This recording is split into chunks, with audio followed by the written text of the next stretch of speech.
USA, Lancashire.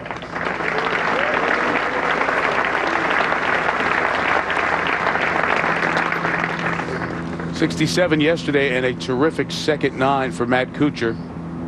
You see his best in the majors. Not only the finishes improving, but round by round the consistency. He's one of those guys who starting to believe, if not now, soon in the majors. Yeah, he's changed his swing a little bit, flattened it out, gotten more around. His hands will be under his armpits on both sides of the ball. It's about as flat as you'll see.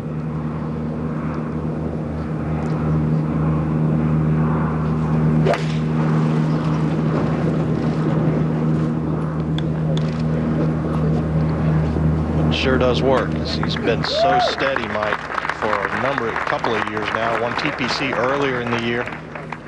On tee from Scotland, Paul Lawrie.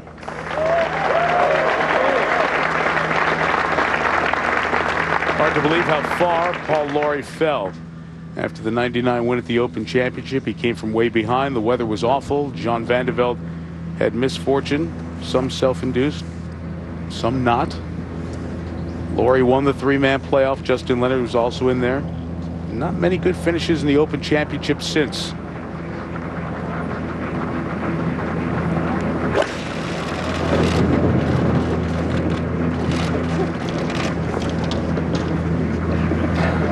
Good shot.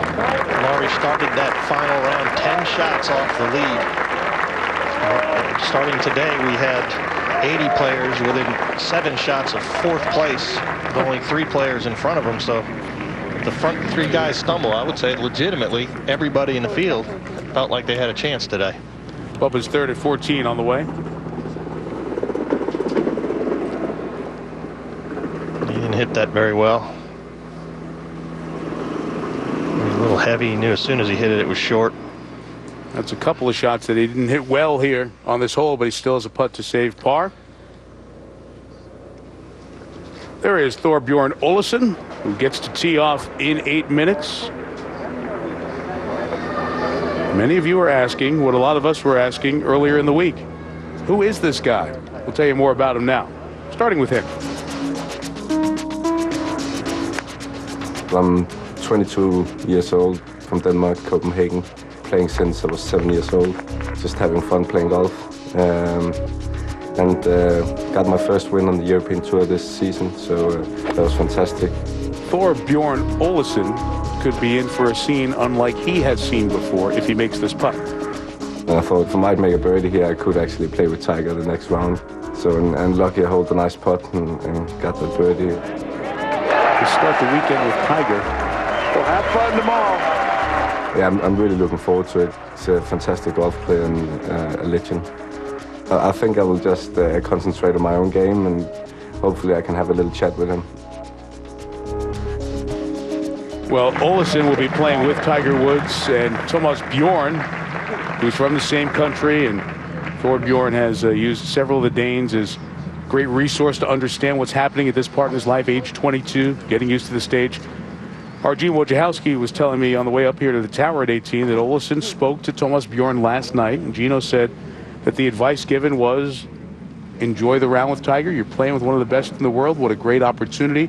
Watch him. Don't be afraid of him. And go out and try to accept him. Thomas Bjorn has played against and in the same group with Woods before. So some great advice. We'll see how it affects Olesen. 14 green. Can Bubba save par? 20 feet down the hill slightly. Should try and break just at the hole. Is it getting there? Oh. Just left Olin, so a dropped shot slows down this run for Bubba. Yeah, that was a tough make there. First bogey since the 4th hole. It's a great run of 5 under since to number 1 in the world.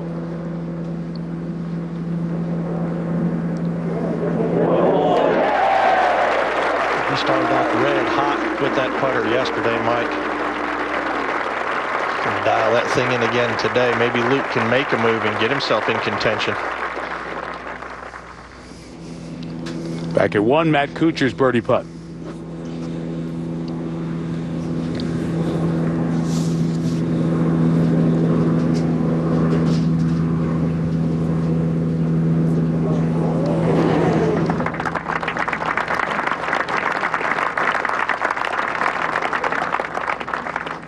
Cooch is kind of an overcomer. He's got food allergies to about anything and everything you can think of. Found some struggles in his game and hit a down play, but he always stayed positive. That smile you see, that's befitting of his attitude. Always stayed positive, and it's helped turn him back around to one of the top American players again this year. Tiger on the tee when you come back to the Open Championship.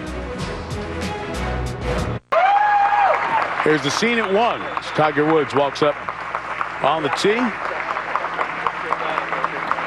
Mike Davis, Executive Director of the USGA, there as well. Many of the top rules officials and other heads of governing bodies in golf around the world are here at the Open Championship. And Olesen and Tiger say hello as they get to meet for the first time. Tom Rinaldi was up there on the practice range when Tiger found out who he was playing with and said he did not know Olesen.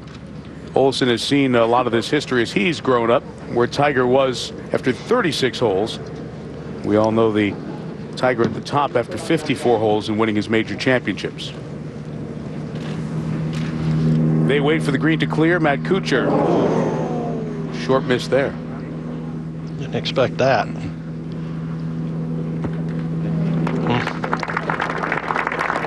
It's just such a tough thing to overcome right there when you miss a little guy, because those little ones are in your head the rest of the day.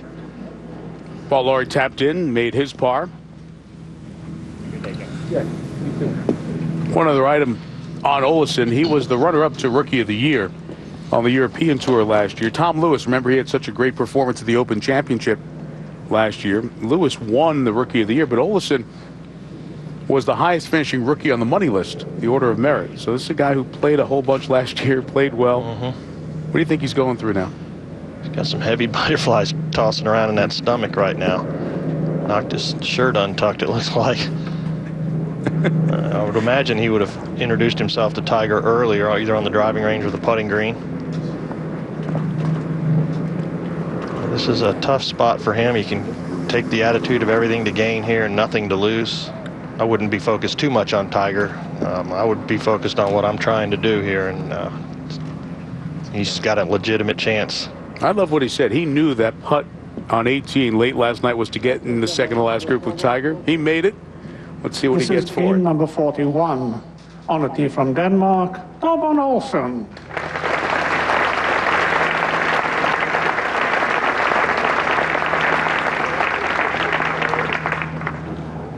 To be just 22 years old in this situation, this is the guy that Tiger, not him personally, but just this generation coming up, is why Tiger has been unwilling to sit part with respect to his game, always trying to improve.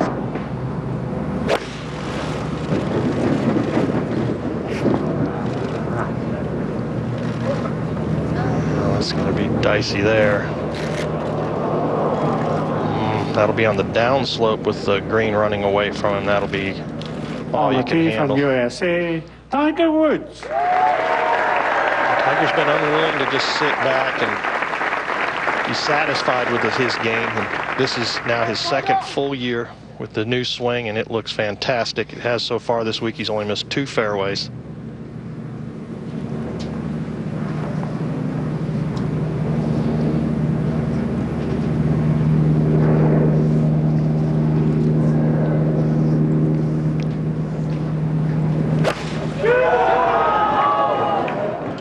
Big birdie here Thursday, almost hold it on the fly yesterday.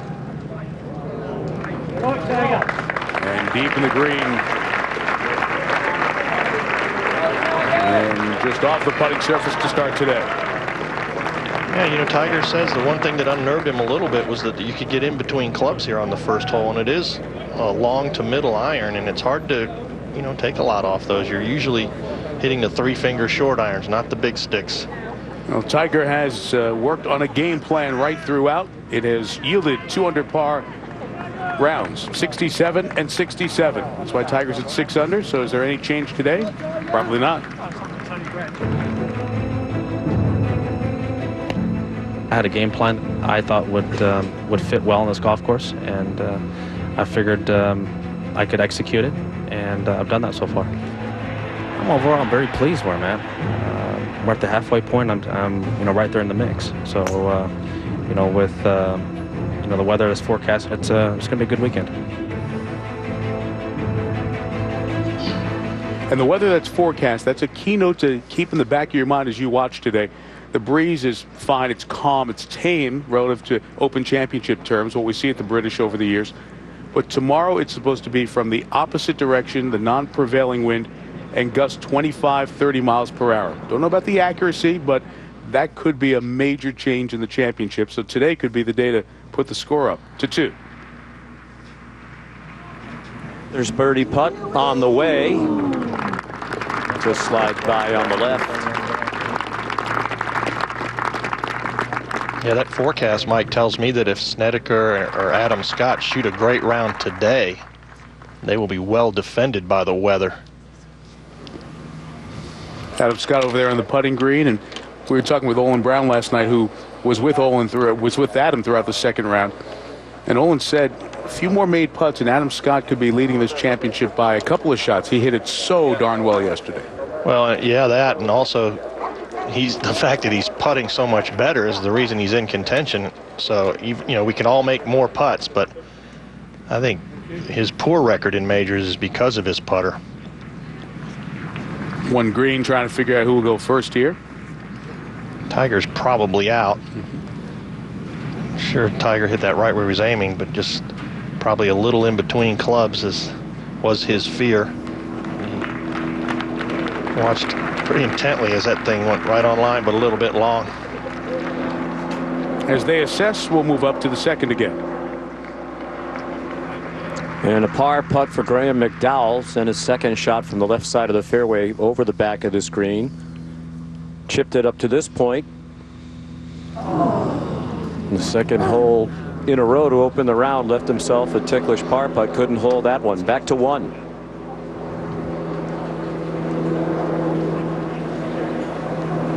Bump and run here for Tiger. Ball back in his stance, hands forward. He's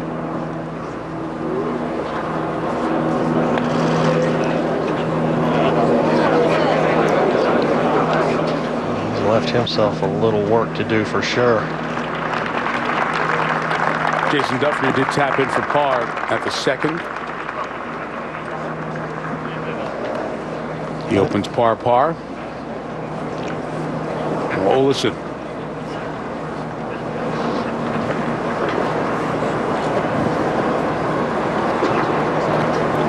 One thing that's going to help him here, he's got a decent lie. The face is in his way, and you can spin it better off this wet sand.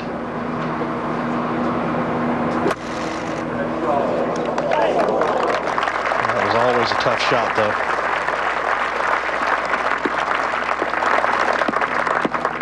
And Grant McDowell made his short putt. That's bogey for McDowell at the second. Let's go visit Bubba at 15. And here's the second for Bubba.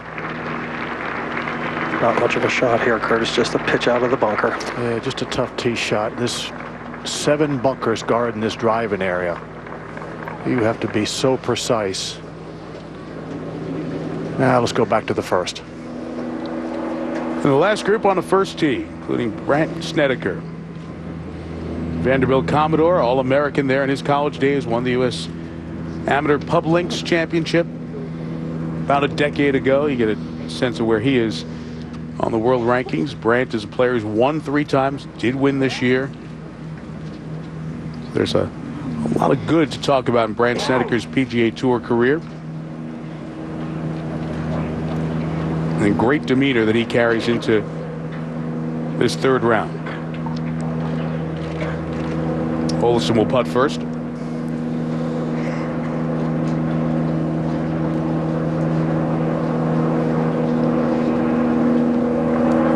Good 12 to 15 feet left here. This is a big putt for him, I believe.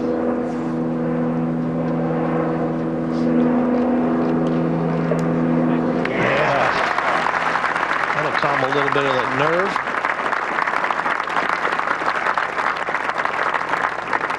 nerve. 15. And Bubba's third shot on this par 4.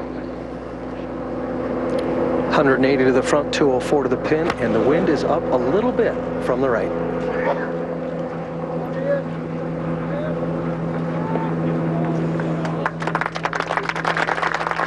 right, well, that left to save par. keep from making 2 bogeys in a row. 2-1. And Tiger to make par. Yeah, this is a huge putt for Tiger. Don't think he's not immune to a few butterflies. Human just like the rest of us. Just dealt with it better. That looked like a dead pull right there. It was not very good at all.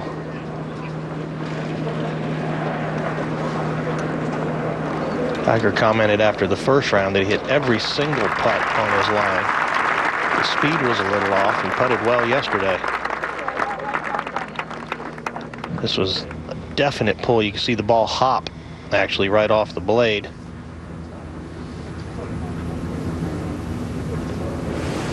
Never had a chance.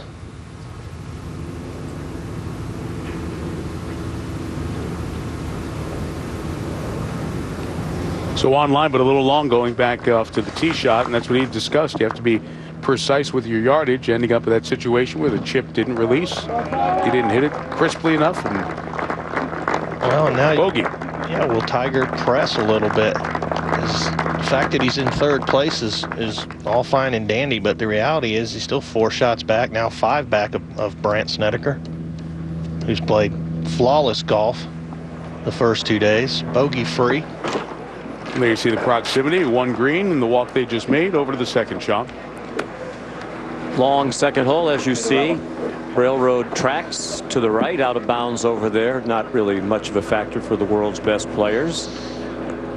3 bunkers, right part of the fairway, out at about 260 yards to carry, and those 2 bunkers on the left, usually the target. 320 off the tee.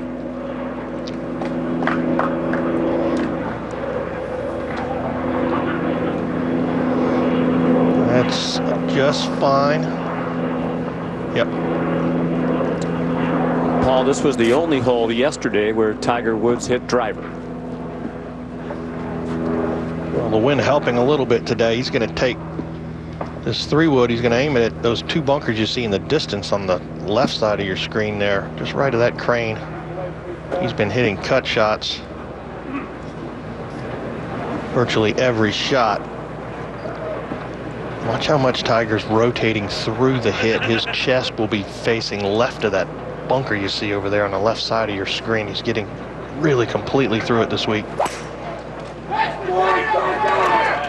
That's perfect, I believe. Yeah, you love that. Ample fairway, 45 yards wide in the driving area. Back to the first tee. These 2 gentlemen have played some great golf. 19 under par combined the first 2 days. On the golf course where over par has been the average. Adam Scott starts his 3rd round.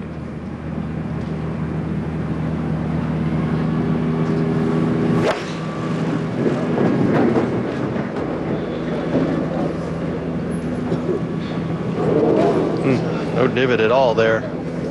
Kind of stood up on it. On the tee from USA, Brandt Snedeker.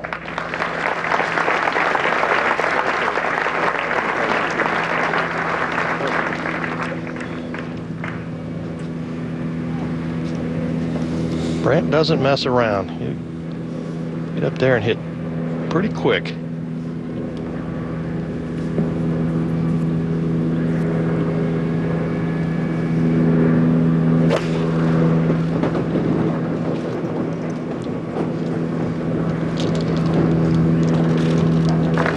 Good start.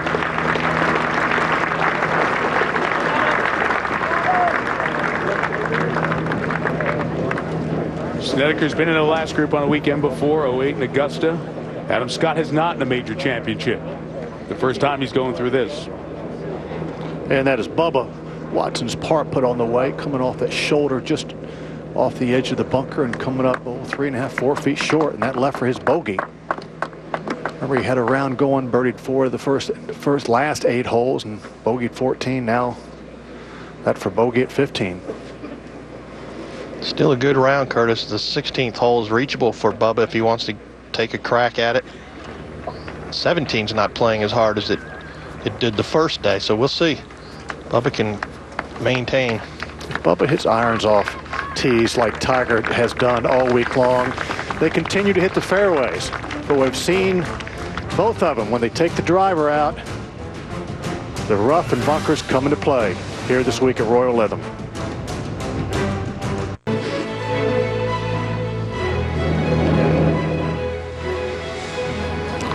Now, Bubba Watson for bogey. After driving it in one of the fairway bunkers, just having to wedge it out. That looked like a pull the entire way. What a misstep there. What a misstep there. What a mistake. And you see bogey and double bogey on the last 2 holes after birdieing 4 of the first 8. Right before that, now to 1. And Adam Scott out of this bunker.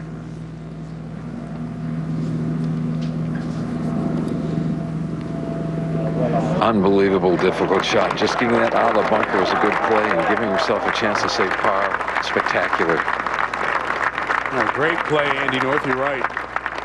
Well, this is pure magic. He's going to lean hard left here in an effort to get the clubs up steeply and down steeply. The worst thing that can happen is you hit the grass on your way down, and just missed it. Great shot. Boy, that was so close. If he hits the ground behind the ball, he's going to bounce right over the top of it. 2. And the second for Tiger Woods.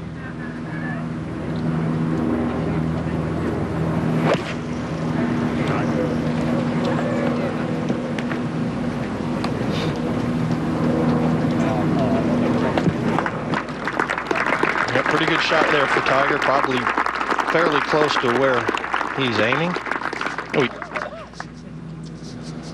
Back at the first, Brandt Snedeker's birdie putt. Yeah, just get the right speed on this first putt of the day. Roll it up there around the hole. He's birdied this hole each of the last 2 days.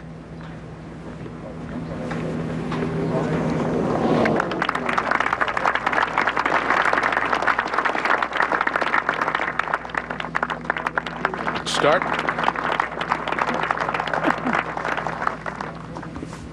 Three. Jason Duffner for birdie up the hill. Long, challenging par 4 on the way out. 1, 2, and 3 straight out along the railway line. He'll have that to remain 4 under.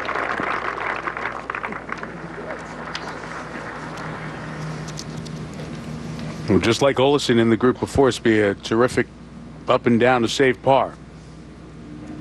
And there are some players that like it. Their preference would be a birdie on one. Yeah. But kind of that rattle the nerves, got to scramble and save on a day when you'll be doing that a bunch. Some people like that. Yeah, they do. It's nice to hole one of those little mid-range putts early, a shortish kind of 9-10 footers. Steady your nerve. See the column on the right. Bubba Watson had the low round of the day going, and with his 3 over the last 2 holes, it's Calcavecchia, Zach Johnson, Kyle Stanley, and Bubba, all 2 under on the day. Second hole now, Olesen for birdie.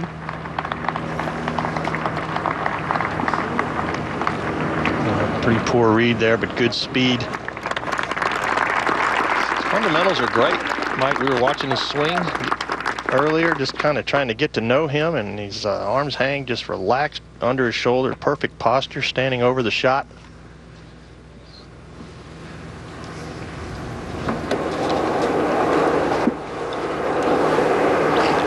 And a look back the length of this 481-yard hole. Sean, it's all about just figuring a way to put it in this fairway over the first set of bunkers, 260 yards, and keep it short of those seconds at 320. Snedeker.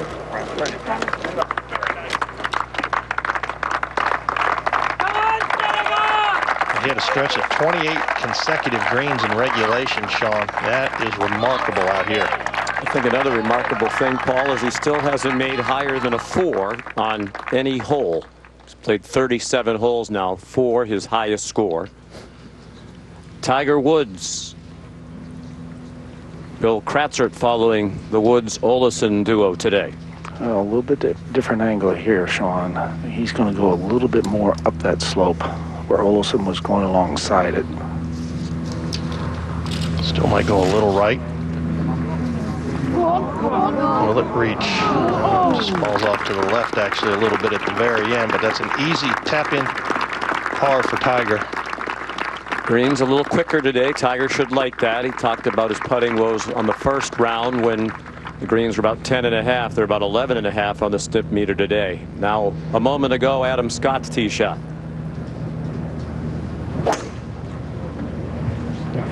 That's absolutely perfect. Right down the middle of the fairway. That's a nice way to relax after the poor tee shot on the first hole.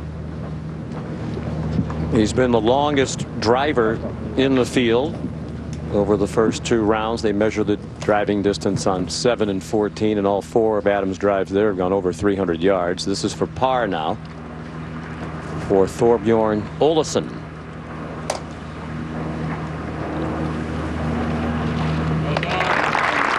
And a comfortable start. He's not a big man, just 5'9", about 155 pounds at age 22. He's off to a better start than Tiger Woods. Many wondered how he would handle being paired with Tiger. He welcomed it yesterday, and he's fared well so far today. Saturday in round 3 of the Open Championship here. Great look from overhead at the wind, which has been noticeably absent throughout. Supposed to blow late on Sunday, but here it is just slightly at their back. The third hole, for all the discussion about the 6th and how challenging it would be, the third statistically the toughest hole this week.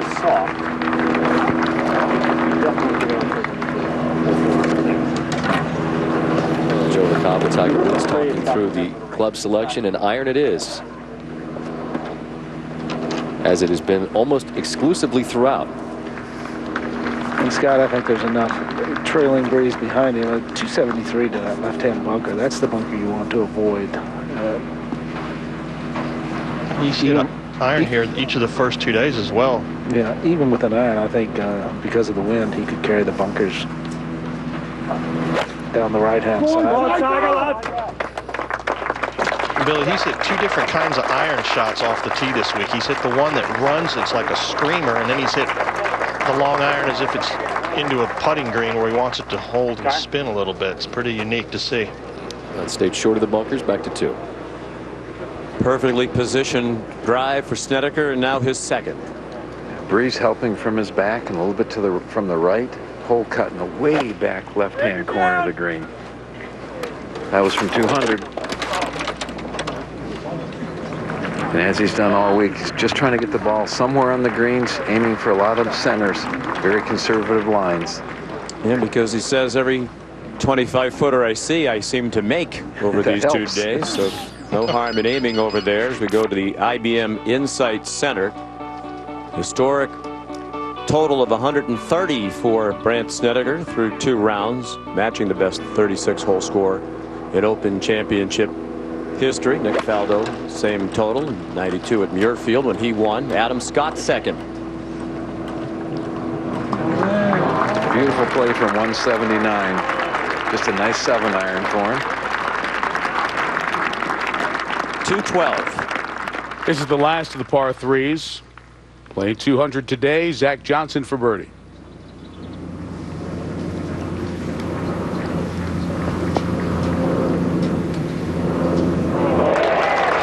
See a lot of that. Zach Johnson's 3rd on the PGA Tour and birdies on par 3s. First one today. 3 under for the round. And we're at 4, the second for Jason Duffner. First hole back into a little breeze. Playing much tougher than it did yesterday. And a beautiful shot right over top the flag, taking those bunkers out of play.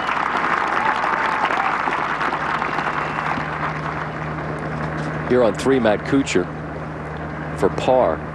A stumble at the first, which was a huge surprise. He's the top 3 in putting the first couple of days here. Says he's been feeling more comfortable with each passing hole. Perhaps he settles down with par there to 4.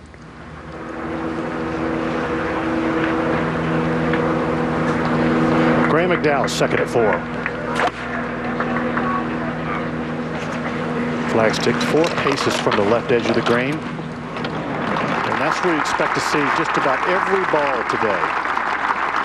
Yeah, I agree, Tiger. Curtis. Thanks for calling me that, by the way. You're welcome. That's a compliment. But half the pins are on the left side of the greens and the other half are on the right side. The holes are cut tight. Stricker in a tough spot here. Out of position. But one of the 2 par 5s, 7 and 11, that affords him the opportunity to get back into position, which he's done without further trouble. Back on 3, where you see those 2 bunkers you're trying to lay up short of on the left-hand side. Coming away.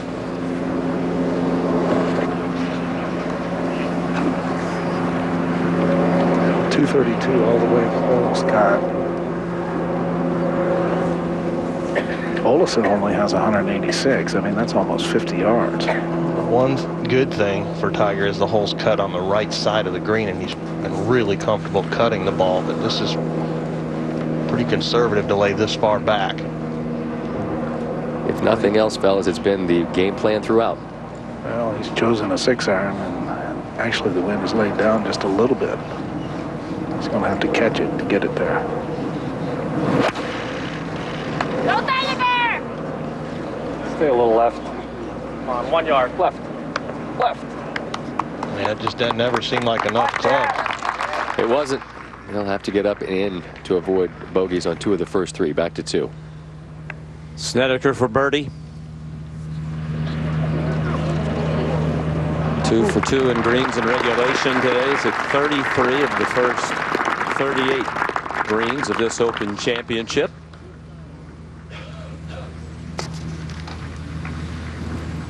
He's going to go ahead and finish. And we go to 6th. Long and difficult par 4, hardest hole in the course. Luke Donald out of the front right bunker to about 15 feet. Luke's 1 under on his round today, 3 under for the championship. 7 off the lead. Now a great birdie opportunity back at the 2nd for Adam Scott.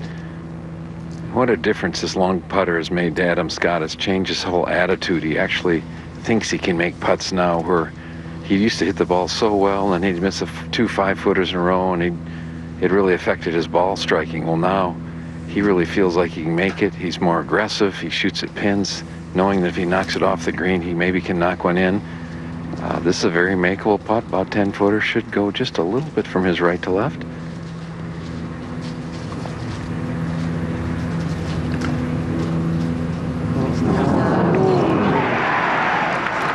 Saw a good record lately in majors. Adam says he will not feel as if he has achieved as much as he should in golf until he wins a major.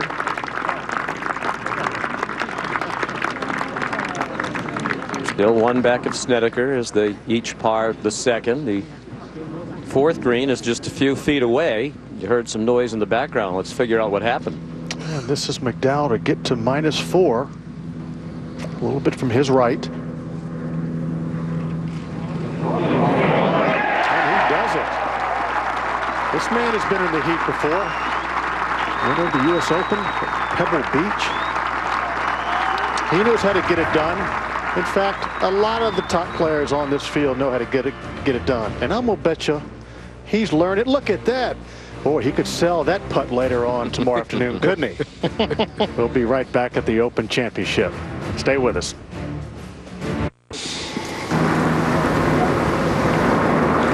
Tiger Woods here on 3.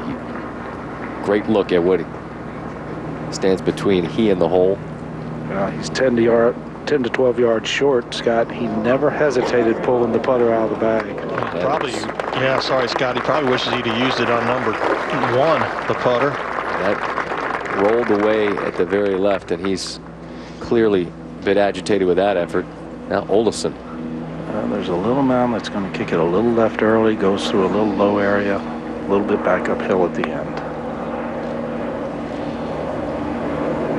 On its way. Aggressive line there, an aggressive pace, and it very nearly went. And let's be honest, in our compound as a group, we wondered, how will this young man stand up? He's worn a smile on his face. His body language has been great. And first 3 holes is not the slightest glimpse of any nerves. On the very most difficult hole of this championship thus far. Yeah, Tiger's the one that's looking nervous. Back to the tee.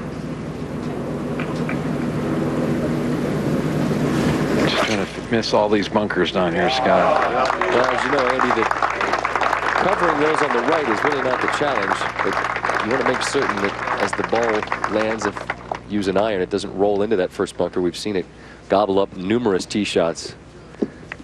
Ahead to 13. And the second shot for Zach Johnson on this short par 4, flagstick front left. Right at 100 yards left in. Big man. Not bad. This flagstick perched right up on top of a little mound. But I tell you, later this afternoon, we might see some players go for this green in one. Might drive at it. Snedeker with an iron on the tee as well. The real problem is if you hit something long enough to carry the bunker on the right, it's got a chance to run all the way into the one on the left. So you have to take one of them out. Yeah, and everybody in the field has worked out a game plan for this week. We talked about Tiger's game plan being conservative, but everybody came out here, mapped this place out, and tried to figure out how they wanted to approach it. And that's the beauty of the course. You cannot avoid all of them. You just have to choose which ones you want to take on. Ahead to the green. Par putt for Tiger.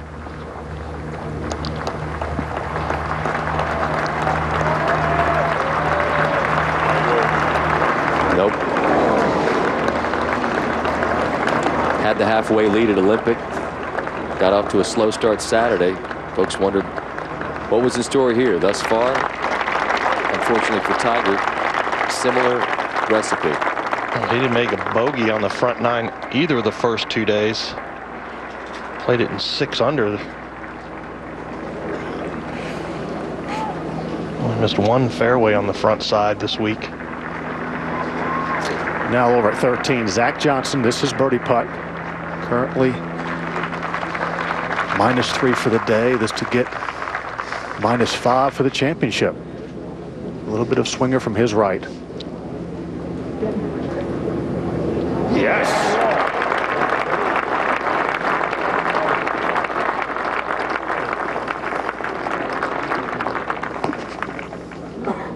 Best round of the day, Curtis. 4 under par for the day, and Zach Johnson has moved himself to a tie for third. Pacific Life round 3 highlights will show you how Zach has arrived here. He dropped a shot at the second, so it was 1 over early on, made birdie at 4, and then had back-to-back birdies. This at 7. Third shot at the par 5. A little kick in there. What pretty well documented what a terrific wedge player Zach Johnson is, but he's also a good putter and has a lot of heart. 6 days ago, Quad Cities won his 5th major, because it's a hometown event. That's right. Had so many people from Iowa out there supporting Zach as he stopped Steve Stricker's run at the John Deere. So birdies at 4, 7, and 8. You just saw the one at 13, and that was fronted with a birdie at 12. So Zach Johnson, 32, 2 under on the opening 9, and then birdies on 2 of the last 4. And another major champion finds his way on the first page of the leaderboard. Snedeker and Scott trying to pull away a little bit because nobody's going to get them on this Titleist leaderboard. A lot of American flags on the second page, including Mark Calcavecchia.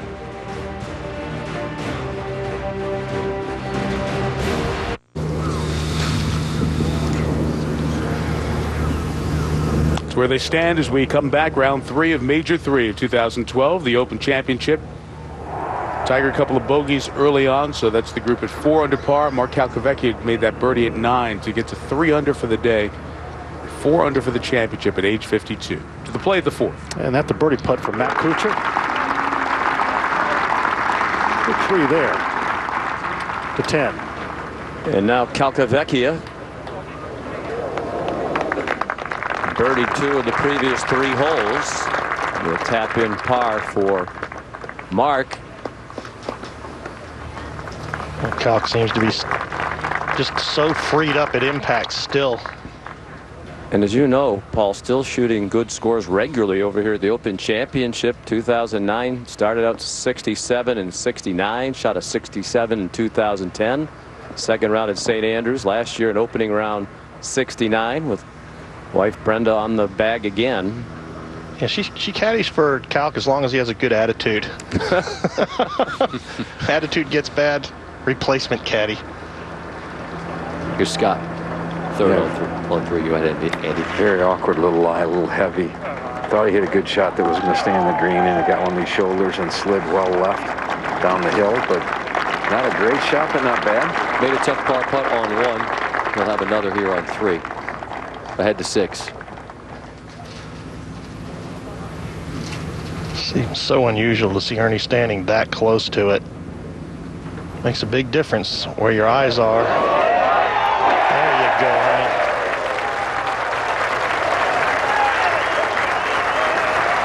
It's just the second birdie of the day at 6, which has been the most difficult hole here. It's just the 14th birdie of the championship. Tiger Woods has 2 of those. Get a good look at the flag there, looking forward. It's tucked over here on the left-hand side from his angle. Tall grass and that mound you see between him and the hole in the way. Flag's right about there. 148 yards into the breeze. He worked very hard on flighting his shots on the range. Well, the shot here would be coming in from the right. Back it down. Oh, he just flushed it right over the flag, and too much club again. He's missed club today, Billy. The 3. Snedeker for birdie. Yeah, a little bit of a ridge. He's got to putt over. Should throw it to the right. Snedeker's mantra this week is just get the ball in the green as soon as I can, because I've got the speed down and I can make putts.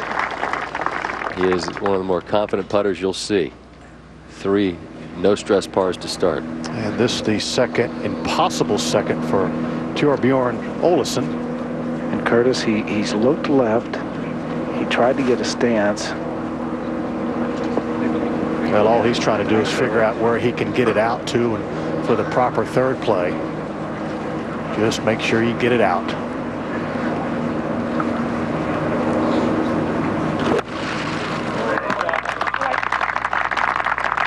That's pretty good, Curtis. Yeah, just made a mistake off the tee. That bunker is 252 off the tee, and most of the players have been laying up just short. If you're going to lay up, lay up. Yeah, Curtis, and I'll tell you, if you'd done that in the practice round, you would have practiced that. It's not one of those things you just pitch out. Practice the one knee, one leg in. That's Adam Scott's par putt on 3, so he's made it difficult on himself on 2 of the first 3, but unlike Tiger, who was unable to make par putts, Scott has. Stays just 1 behind Snedeker.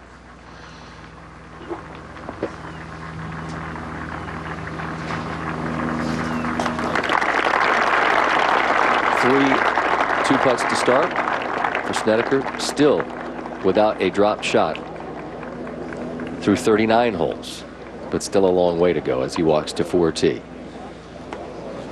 We'll jump over to the 5th tee. Scott Matt Kuchar made birdie on the prior hole.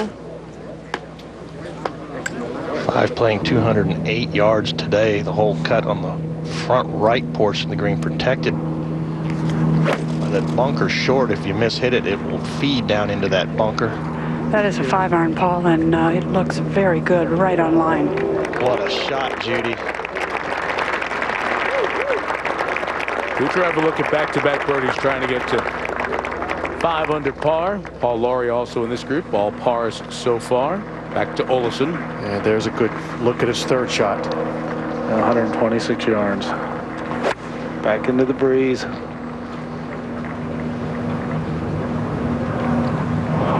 Oh, he's got a beautiful swing. Very much in control for the 22-year-old. Yeah, Curtis, he slowed down the process, actually walked around a little bit before hitting that shot, which kind of shows that he's very comfortable. Up to 14. And a low round on the golf course. Zach Johnson, second shot. Sit down, baby. That was really hard. Sit. Well, it did. You can hear them asking for it to get down. Zach able to control the distance pretty well on that. Have another look at a birdie. Chance to get within 4 of our leader. And the lead group's at 4. 257 yards to this bunker out on the left. Player's just trying to put it in this fairway, set up a short iron.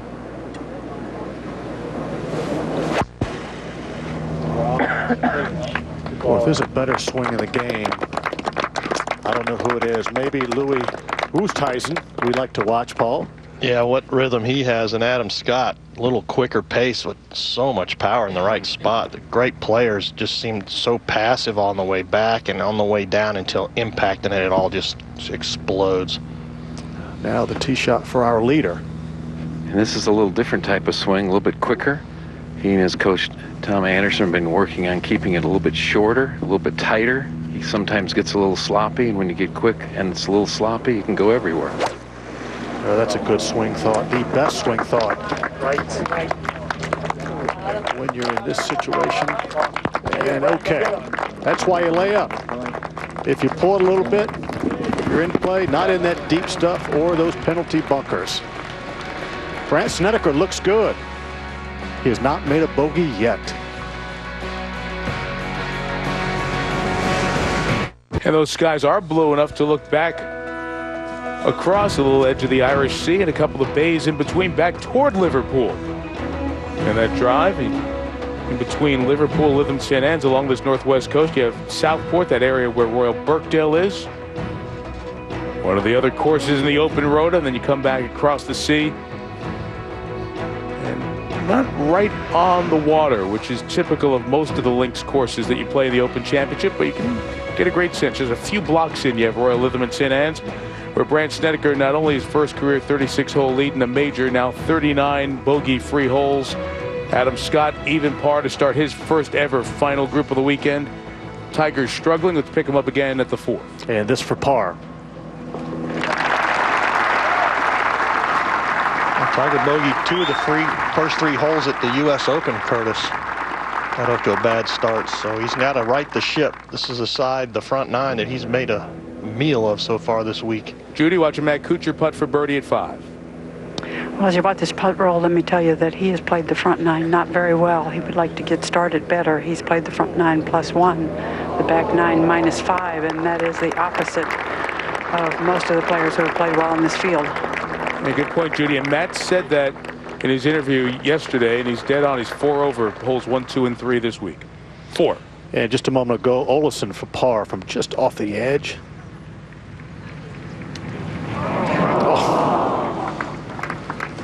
All made possible by a pulled tee shot and a pot bunker. To 14. So Zach Johnson's second is for birdie to get to 6 under and alone in 3rd.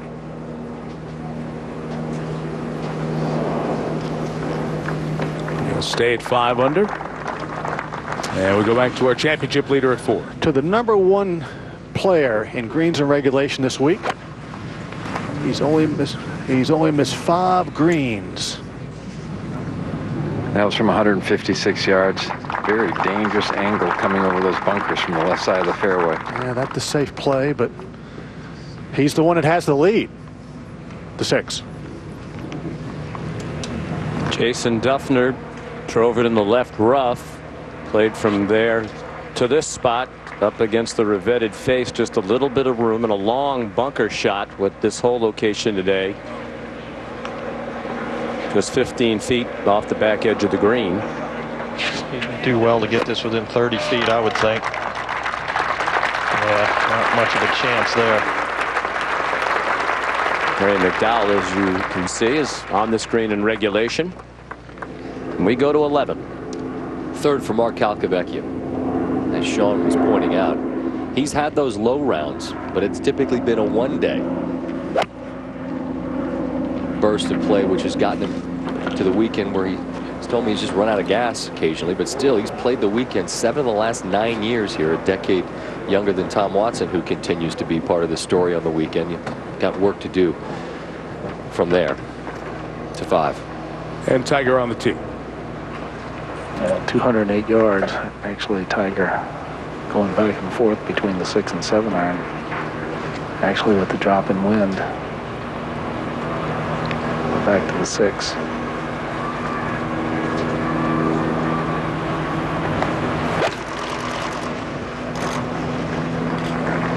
Ooh, the wind. Hit another curve ball. I think Tiger's swinging harder today. It's like if he's in between clubs, he's going at it really hard, and it's really easy to get caught in between clubs if you only have one speed, Mike. And there's a lot of great players out here that can swing hard at everything, but they don't separate themselves. Tiger has that ability to hit that, take a little something off, or we call it a 3-finger, or like a little Cub Scout 9-iron or whatever. And it's part of what separates him. That's actually not a terrible place to end up. But he looks like he's swinging really hard at everything right now. He was working with Sean Foley, his swing coach, late after the round yesterday, despite shooting 67. Back to our leaders. Adam Scott second at the 4th. That was from 147 yards going toward the middle of the green. Safely on. It surprises me it's not a long shot while they're so out to the right, but I think it's because it's a blind second shot. You can just see the top of the flagstick. Let's go all the way up to 18. Bubba Watson Curtis had the good round going, but then derailed with a bogey, then a double. Just a moment ago, finishing at 18. He made par at 16 and 17. And Paul, he's the kind of player, and on the kind of weather conditions, sensed that maybe he was going to get something going and post a low number, but that stretch really took him back. Yeah, he's been impressive this week, though. His attitude's been phenomenal. And he got it to 5 under today. Just let it slip a little bit coming in on the more difficult holes, and that's part of it. Bubba doesn't have a whole boatload of experience over here at the British Open.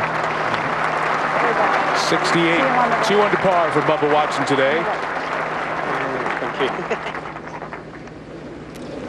Zach at 4, Calc at 3, Keegan Bradley, Vijay Singh, and Dustin Johnson all join Bubba in with 68 today.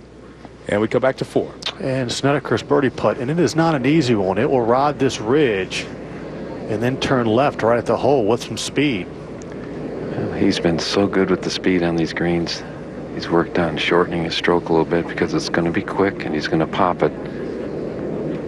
He loves that on these greens. Boy, what a beautiful putt. Great touch. You can tell when a player starts to get nervous when the speed is off. That was perfect.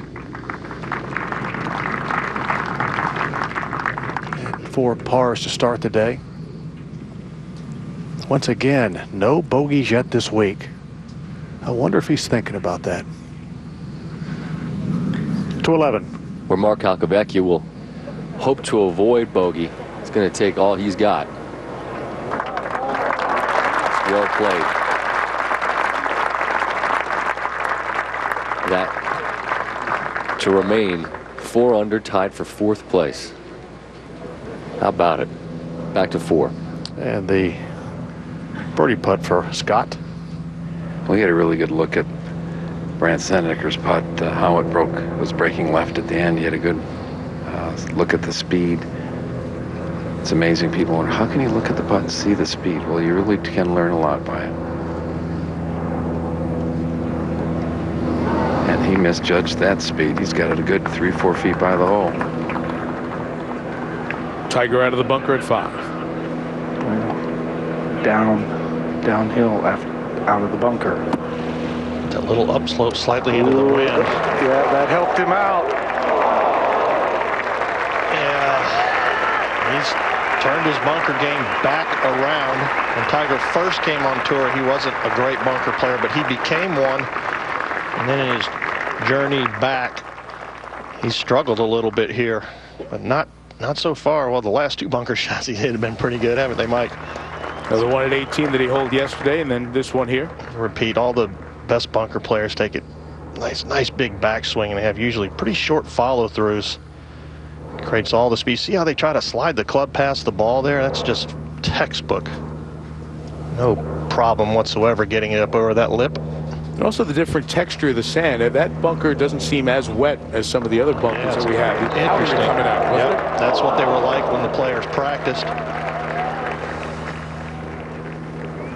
So Woods makes par there. Tiger 2 over for his start. Looking back here in the last 9 groups, only Ernie Els is a couple under par. Everyone else even par or over par here to get started. So nobody's been making a move of these players around Snedeker and Scott. They've been maintaining. Woods dropped back. Here is Ernie now. Speaking of the big man, Ernie with the belly putter. looking to equal Zach Johnson. Move to 5 under, 5 back. Off a fine performance in the U.S. Open. The 2 majors that he's won, both the Opens, and he's playing beautifully. And he likes it here, Scott. He's finished 2nd and 3rd here in previous Opens. Yes, he has. Still got it. We'll see if Cal can hold that one. Nope, up and out quickly. Yeah, he had no chance of getting that close from the bunker over there. Nope, a shot drop. Still 2 under for his round. Still 3 under to 4. Scott for par. Okay. And he will remain 1 back of our leader, Grant Snedeker. And quickly over to 5. Yep, those guys wrapped up over there a moment ago at 4. Now they're on 5T. And they're waiting for the bunker to be raked up in front of them. It is now finished. And that hole's cut right in that front right-hand corner. Obviously, there should have been a lot of balls in that bunker today. The ideal spot would be probably 15 feet left of this flagstick. Yeah, the players are really, they want to respect par here, I would think. And what breeze is pretty much straight behind the players right now. It's absolutely gorgeous out here. We'll be playing a nice Saturday morning round in Nashville. Really enjoying Flight Tracker live. Perfect shot. Got to be right where he was aiming.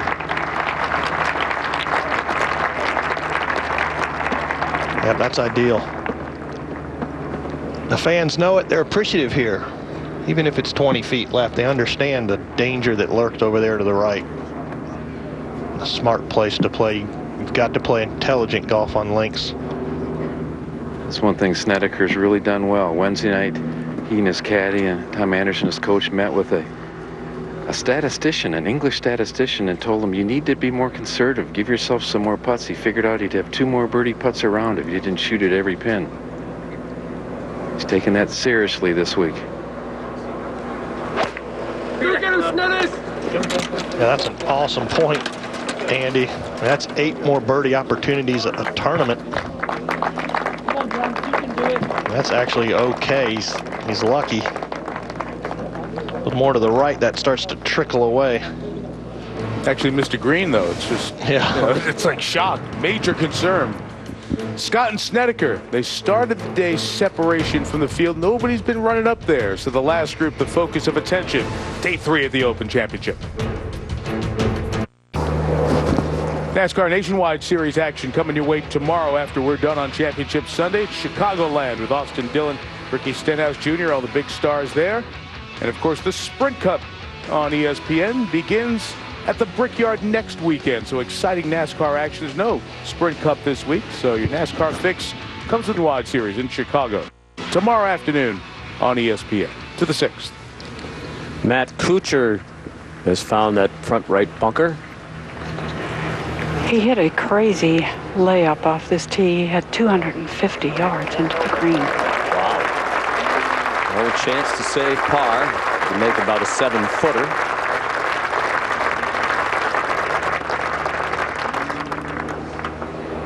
To 5. Well, Andy, very often the Open Championship, you're short of the green. Very easy to take your putter out and not even think about chipping. Well, this is one of those examples. Yes, you know, maybe 7 or 8 feet of fringe to putt through. It's not much in the way of fringe. Up over a little ridge, and then it's down and a little bit quick coming over the ridge. There's the top.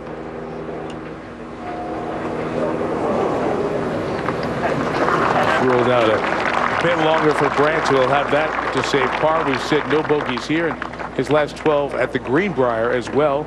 His last start PGA Tour a couple of weeks ago in West Virginia. 52 holes in a row. That's a telling stat, really, about how well he's putting. Because, you know, you've had to have a few par saves mixed in there. 6. Iron off the tee at the long par 4 for Tiger Woods. One thing I've noticed about Tiger's stance is that it's been narrowed up significantly. I believe that's why he's turning through it so much better, bigger, the rotation through the hit. put your feet together, and it's a practice drill, and you can spin yourself in a circle almost. Now up on the green, Paul Lawrie. Long birdie putt.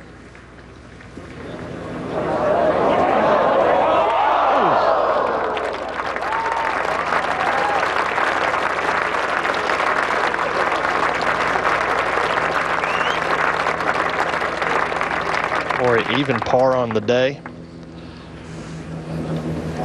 And we're back at the 5th with the last group, and Adam Scott chance to share the lead.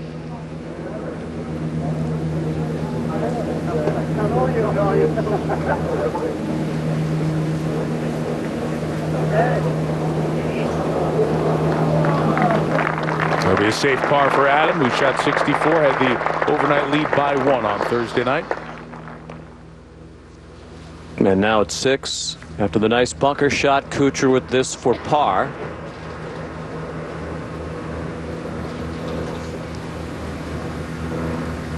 Nicely done by Kuchar. That was a moment ago. Now live, Tiger Woods. Well, once again, outside 230 yards. But Billy said iron off the tee each of the first 2 days, and he's the only player in the field to birdie this hole in the first and second round. There's been only 14 birdies the entire championship here. He's made 2 of them. It's been the hardest fairway to hit. It's been the hardest green to hit in regulation. 42% of the field hitting this green in regulation over the first 2.5 rounds now. On the tee at 16 with an iron. Zach Johnson with the best round of the day of those who are on the course. This is the easiest hole. 336 yards. A little downwind again today. And 2-8. And the second shot for Ernie Els. Flagstick right in the front part of this green, front right, just on top of a false front. Have to get it up. And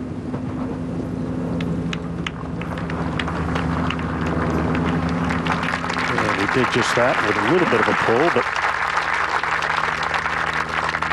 it'll work. To 5. All right, Snedeker to keep this bogey-free championship going.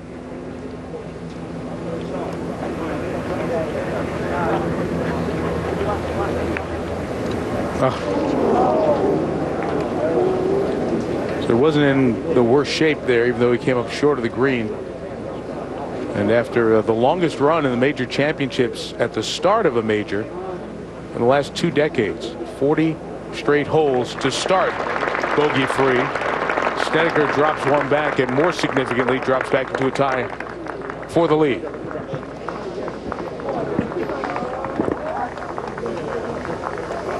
Got to make sure that he gathers himself. It's a shock to your system when you make your first bogey. Now up at 8, Ernie Els for his 3rd birdie in a row.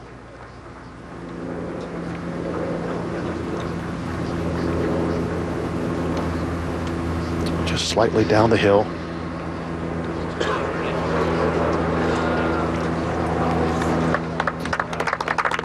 Okay, and he will stay at -5. Only 4 back for the former champion here. The 6. Adam Scott on the tee.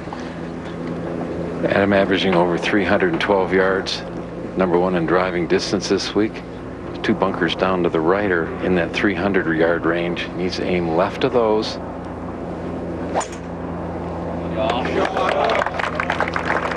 They like it at the tee. There's a lot of humps and bumps out here. Yeah, a lot of humps and hollows, and he's going to have a slight downslope, but that's okay.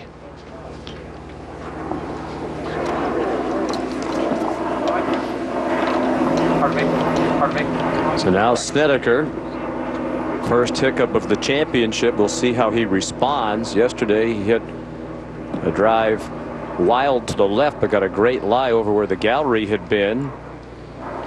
So that really was a momentum builder for his round. This is also heading left. Got a nice bounce, but it did not come back into the first cut of rough, and it disappeared. So after cruising merrily along for the first 2 rounds, we'll see how Snedeker responds with some adversity here in round 3. Crowned the champion golfer of the year, the winner of the Claret Jug, gold medal in the Open Championship.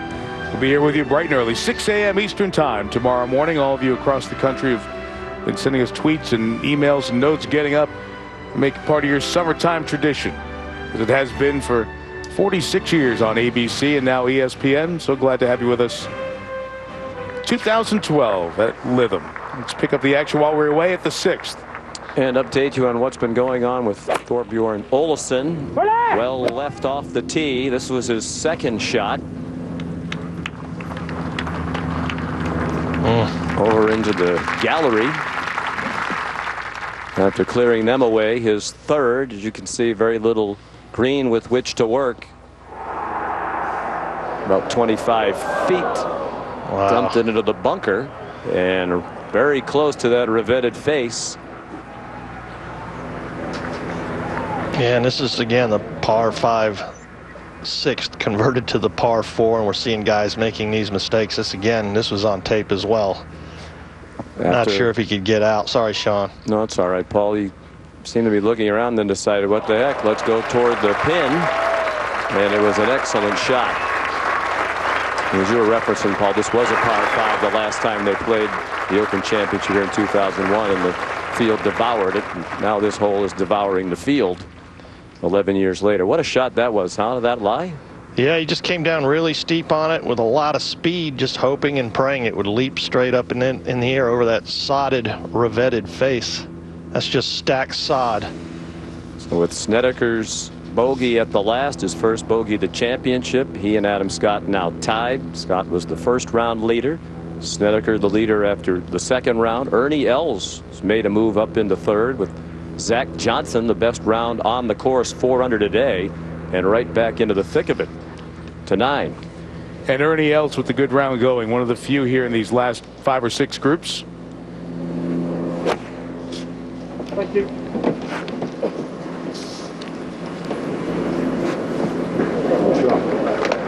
A chance for 31 here on his first 9 for Ernie. It's been a tricky putt for the players as we've watched it thus far today. See if Ernie can handle it. And at 6, Tiger spent a lot of time watching Olesen play this hole. Now his very long birdie putt.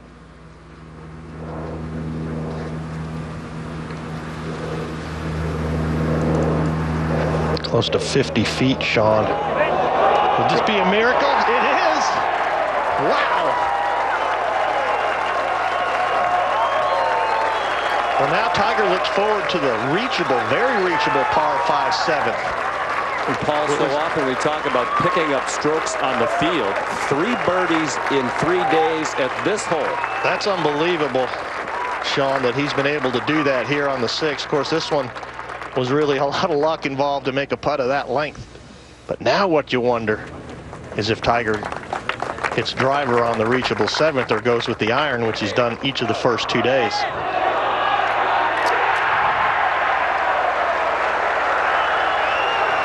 Now just 4 back, right back where he started. Even though he's 1 over, he hasn't lost ground relative to Snedeker.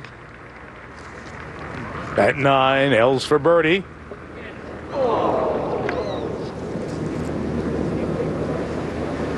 Good look at it. Ernie knows that he had a chance, and that is what has happened with that putt more often than not today. A couple under for Ernie on that 9. We go to 7. Big bat in hand. This is a slight change in strategy, Scott. He's going to try to hit that. Sir, quiet please. Put him down. Thank you. Actually, a big change in strategy to go from iron to driver. Yeah, I was going to say, it's not a little change. It's a big change. It is. And it's tough. It's tough to resist the temptation, but if he can hit that little baby cut, Paul, it's perfect.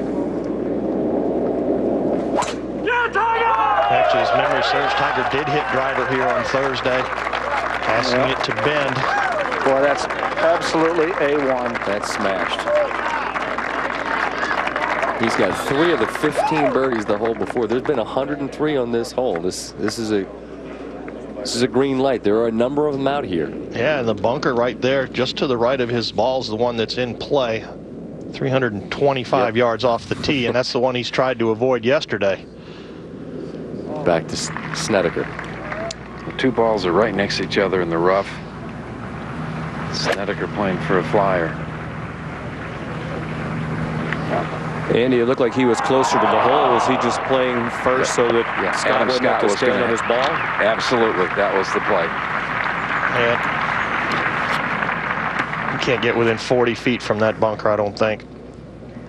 Zach Johnson trying to keep his momentum going. An important par putt. We talk about Tiger picking up strokes on the field at the 6th hole. This is a big giveaway at the easiest hole on the course. Zach hopes that's not a momentum killer. Drops him back to 4 under. Still tied for 5th.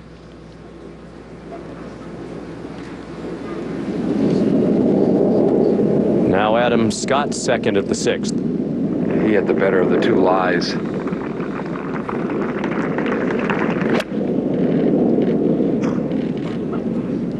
Both he and Snedeker were standing back there waiting for the green to clear. They watched Tiger Woods make that bomb right in front of them.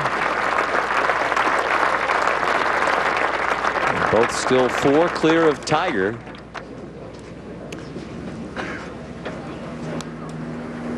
Moment ago here on 7.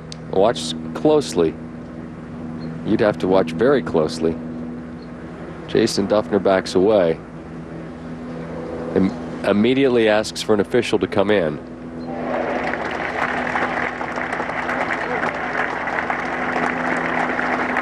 To sort out the specifics of the ball moving. Assessed a penalty for the ball moving. Off the green. Because he was not on the green, That's correct? right. Off the green, if you've addressed the ball, then you are, and it moves after you've addressed it. That's just grounding your club behind the ball. You are deemed to have caused it to move. On the putting surface, they've changed that rule. I think that's one of the sillier rules they've got. That's just me. You mark your ball, you put it back. Is it exactly where it was before? Or pretty much where it was before? Well, he takes double there.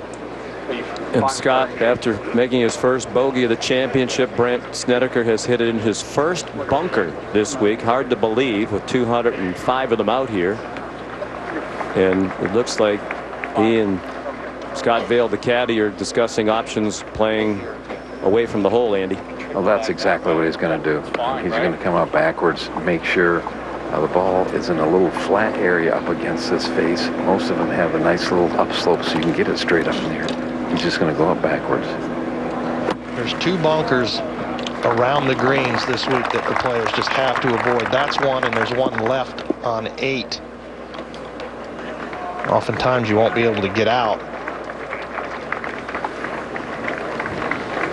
It's a bad break for Sneds, but also a kind of an unforced error from a relatively decent lie there on 6. He needed to keep it to the left. Those 2 bunkers left of the green, much more playable. Even though he had not made a cut in his 3 previous Open Championships, he says he's always enjoyed playing over here. Played in the British Amateur a little over a decade ago. Came over with some friends. He didn't make it to the match play portion of the British Amateur that year, but they stayed for 2 weeks and played all over Scotland. So I've always liked it. I just haven't played well until this time around. Well, it's good that he likes it. That's for sure. That helps. There's a lot of ways to play this one. It looks like he might be trying to fly this about halfway, at least with a little spin. And that's pretty well done right there. He hasn't had to chip the pitch very much either. He's been on every green. With just a couple of exceptions. And 6 is going to collect another victim here. And what Tiger Woods has done on that hole looks better and better. 2-7. Matt Kuchar for par. Perfect drive and a lot of trouble since then, Scott.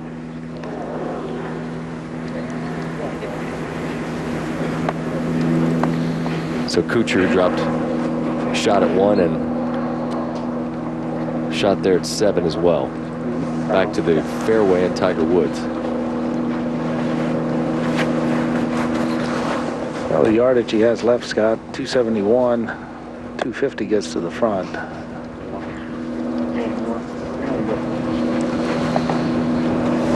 Maybe just a touch of a downhill lie. So many of these fairways have these little ripples in them. Get back to Tiger, quickly to 6. Adam Scott.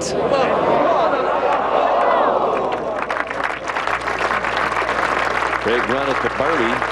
Chance for a major swing at this hole. Had that gone in, he's still going to be the leader all by himself when they march on to the par 5 7th.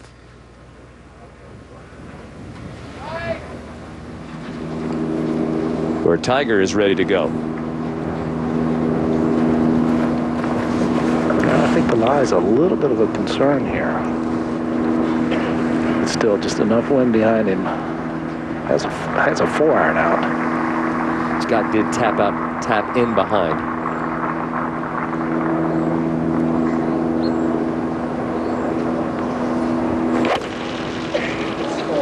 Boy, this is just a low bullet. Right. It avoids blockers. That's unbelievable. Spectacular shot. Oh, slow it down. Slow down now. Still terrific shot to get it that close. But if you're going to be flighting it that low, you bring every one of those bunkers around the green into play, and there's some areas you just don't want to be. Far right, and Tiger skirts them all. Another look at this one. From the blimp, this will give you an idea of the laser-like line that this took. Yeah, Scott, and the left side of the screen slopes to the right.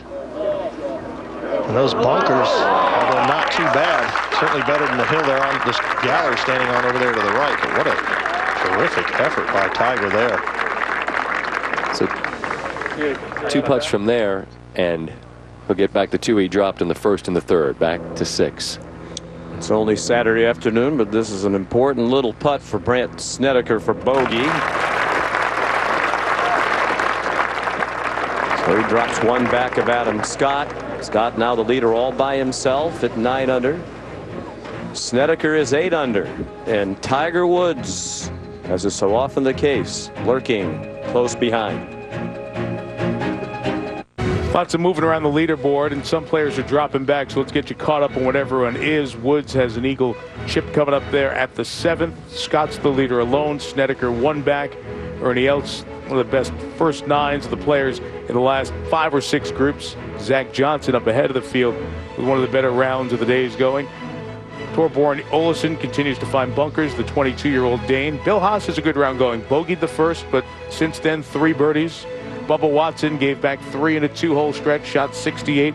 Number 1 in the world, Luke Donald, made a double at 6. He hasn't done much since. Steve Stricker. See Strick there, he made a birdie to get back to 1 over par for the day. And Jason Duffner had a 2-stroke penalty as he's dropped back. Let's go back to 7.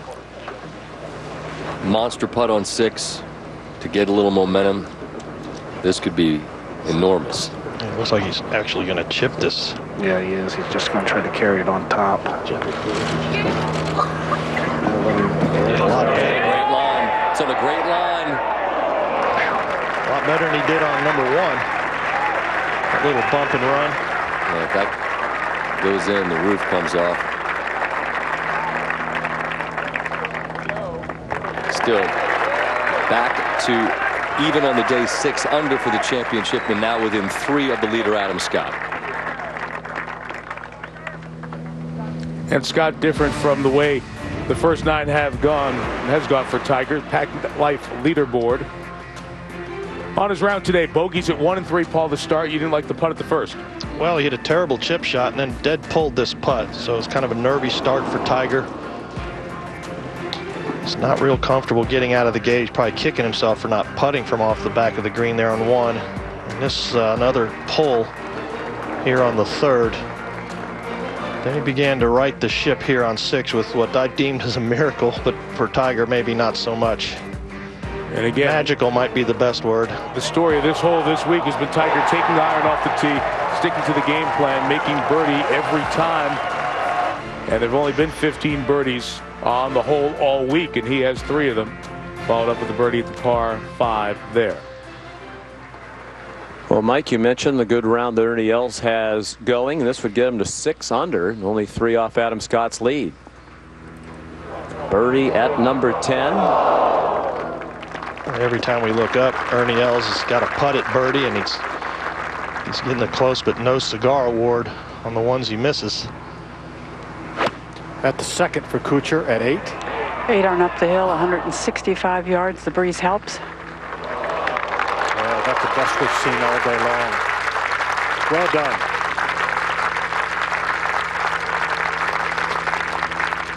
Let's go back 1 to 7. Okay.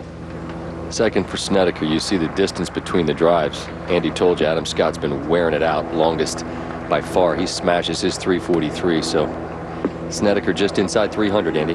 Yeah, he can still get there. Just has to make sure he gets it over these bunkers, across the fairway about 50 yards short of the green. Carry. You hit it? He's hit it fine. Right. It's going to carry. No problem. But that settles in a decent place. Pulls the brakes. Wasn't trickling in with much pace. He could have ended up downslope there, but I'll have a little chip over the bunker. Scott is absolutely smashing it off the tee. Well, you could call this one a smash. He only has 253 the hole by my measurements. He can knock it on the screen with an iron. Downwind right now, about 10 miles an hour. Probably the perfect play would be to land it just short to the right and have it kind of kick up onto this green. Do not want to lose it to the right in this mound. The grass is knee-high and really thick. Should be going right at that TV tower you see in the distance.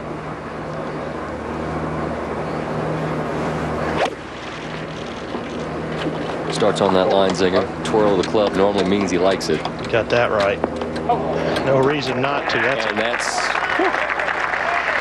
yet another shot square in the club face. He has not missed many this week. He's hole high with an opportunity for eagle. Scott sprinted out of the gates, led after 18. Snedeker slept on the lead overnight here on Saturday. Adams even for the day, but back out in front as we continue round 3 of the Open Championship here at Lytham and St. Anne's.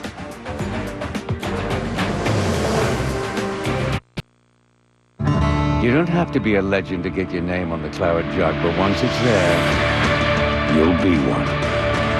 Adam Scott, Brandt Snedeker, for the Open Championship. And quickly over to 8, Matt Kuchar for birdie, who's been putting so well this week. Ranked number 3 in the field. And continues. It gets him to -4. To 18. And Zach Johnson, who made a bogey on 16, dropping back to 4 under, remains there. Here's the low round of the day as he tees off at 18.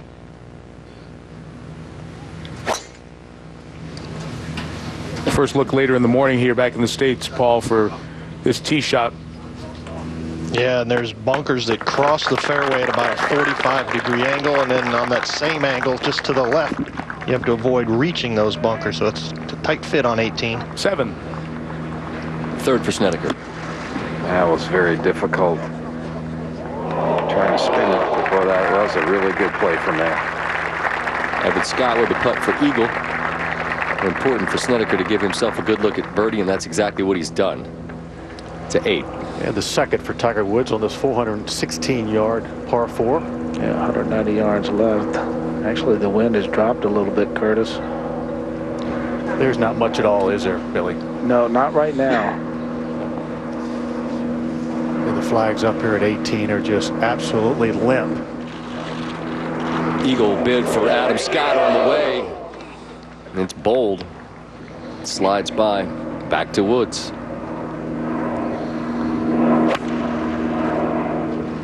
Trying to work a 7-iron in there left to right, just drifting a little right.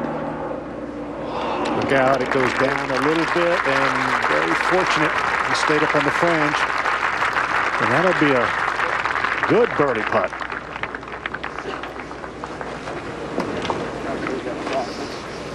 To 11. Ernie Els on the tee.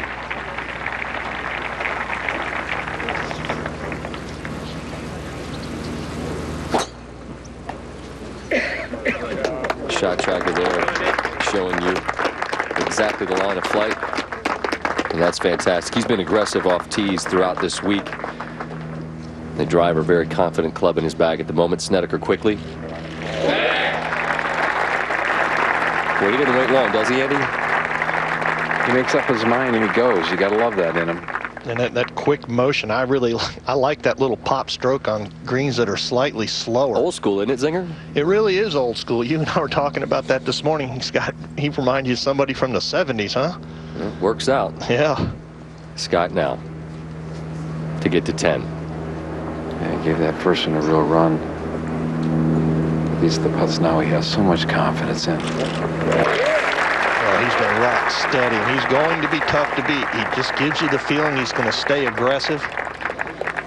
A two-putt birdie.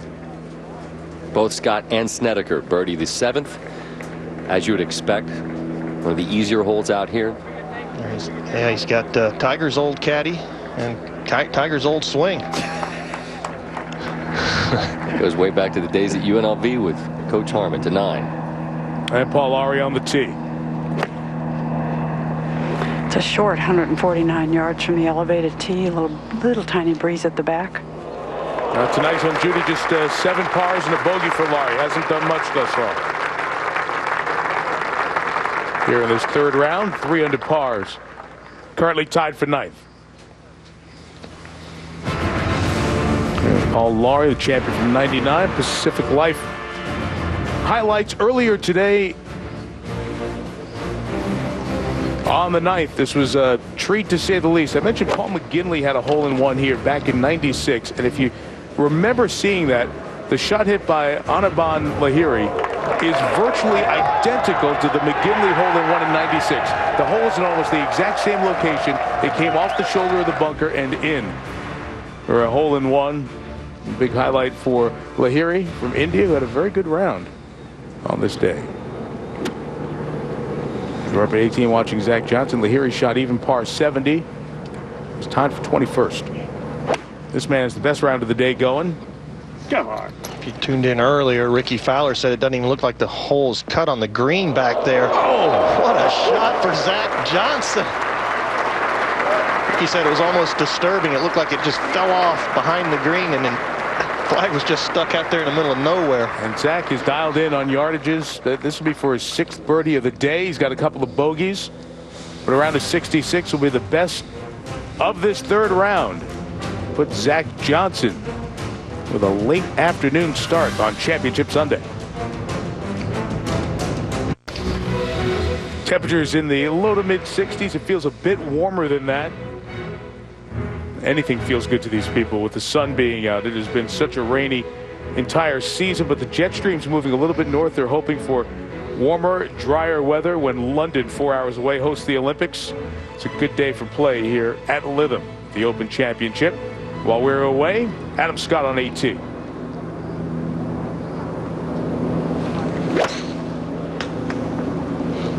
Bunker on the left, 255. Just keep it short. And that's where all players have been this week. 2 up to 18. Zach Johnson had a great first day, Curtis. Shot 65. Mentioned with a bogey at 17 on the way in. And disappointing day yesterday. Shot 74. But this for birdie in a round of 66. Low of the day by 2. Go back to Lee Trevino. Last time a guy won on the PGA Tour, then came over and won the Open Championship the very next week. Depending on what happens at the top, Zach Johnson could be in that conversation tomorrow. What a great round. It really is, and it's moving day, and the conditions are perfect, and Zach took advantage of it. Paul Lawrie. 34, first 9.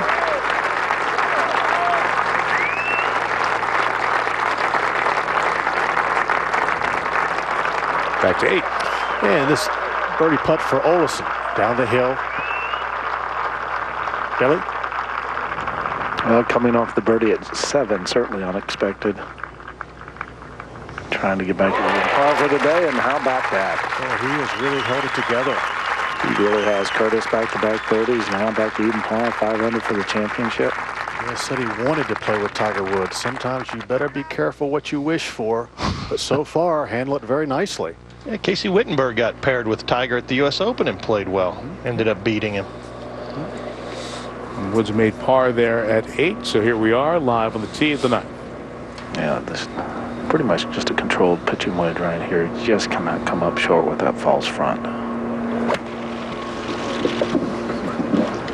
My window. Well, certainly a good line. Oh, yeah.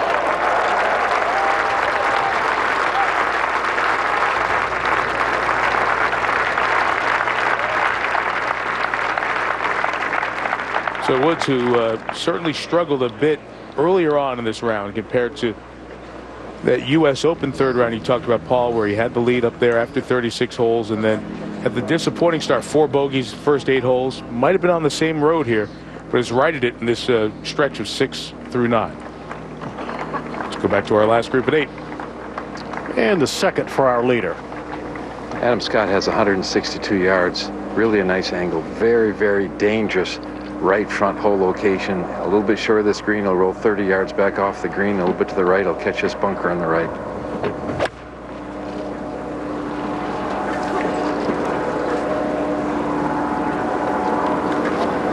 And there you can see where a lot of the players have been. Intimidating little hole location front right. Looks pretty simple and innocent.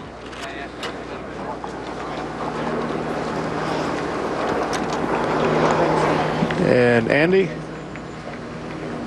tell me about Snedeker on this hole. Yes, he drove it in the right-hand rough. Had one of those lies that you knew you could get it coming out, but you figured it was going to come out really, really hot.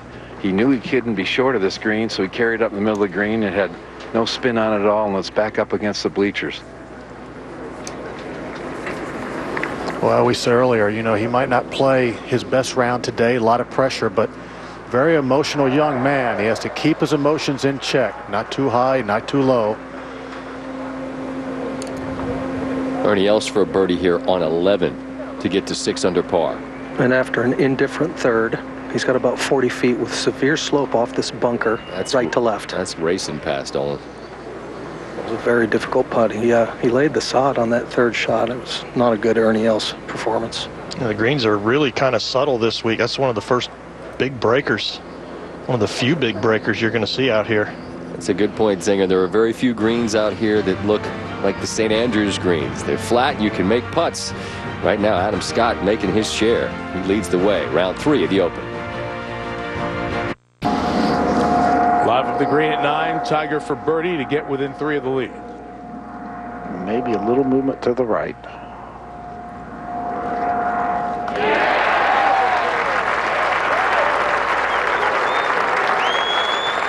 Two over through 3. Birdies at 6, 7, and 9. Woods out in 1 under par, 33. Puts Tiger 7 under par for the week on the front 9. Going to the slightly more difficult back. And Snedeker's third. He went through the green up against the grandstands. You drop it to the closest drop circle, even if it is closer to the hole. And not a very good third there.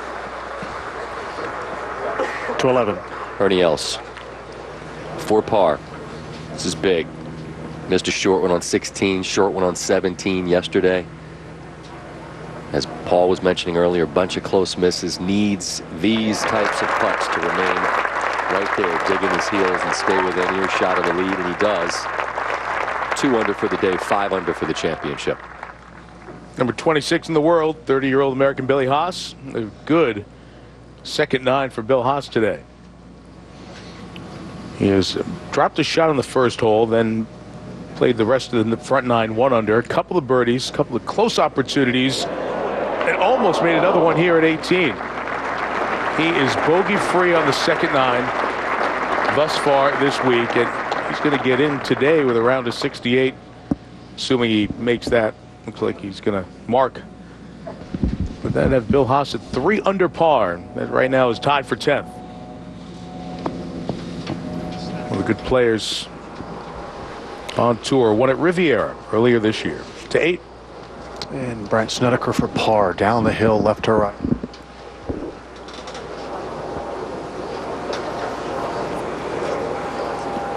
Boy, and we've seen it so often. When you're down the hill, you protect a little bit much, and he's going to have some work to do to just keep to make a bogey. Not a ton of it anyways, but that's where it is. Gotcha. 10.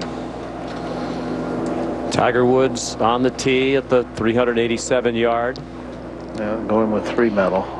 Just going to hit that little cut. Enough wind into him. Trying to thread it through those mounds and make it largely a blind tee shot. There are a couple of bunkers on the right, 250 yards out, so most of the players aim where Tiger just hit it. The left side of the fairway, and it's run through just a bit. That's okay though, Sean. A lot of players are going to be, you see all the divots down there. It's a big slope from right to left. Even if you land on the fairway, you could end up in there. Back to 8. And Scott's birdie putt. Slider from left to right going down the hill.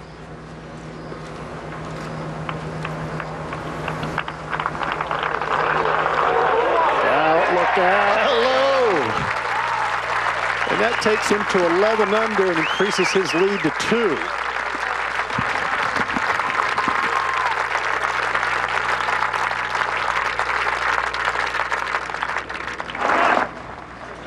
The 10.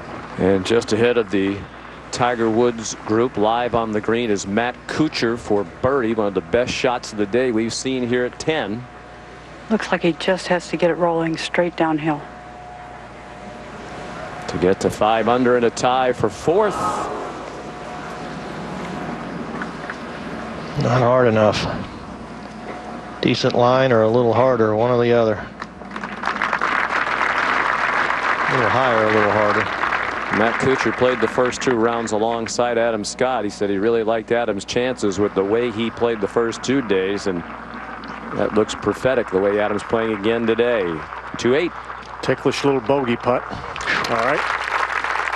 And he will drop back to +2 and 3 behind our leader, Adam Scott. Well, Curtis, at the start of the day, we wondered and speculated whether or not the leaders would stumble. Brandt has stumbled a little bit, but not Adam Scott. 2 under for the day, and he's beginning to create a little separation from himself, and the guy's tied for 4th. Let's jump up to 18 quickly. Bill Haas finishing, Paul. Bill's going to have a chance tomorrow for his first top 10 in a major. 12th in the PGA last year, his best. Number 9. Adam Scott, pitching wedge. This is a great example of how short par 3s can be dangerous. Takes a perfect shot, and that was safely done, taking all the bunkering out of play. The entirety of the golf course, you feel like you're around other holes. There's a little bit of loneliness out there on 9T and green. Here's Ernie on the last of the short holes, the 12th. 200 yards. He's got 5 iron. The wind is slightly into him here. It's going a little left. Oh, no. Just catching that last bunker there on the left side. Now Snedeker has to just take a couple extra deep breaths. Just make a good solid swing. You don't have to get it all back. Hit your smart shot here. Takes one shot at a time. Get over that.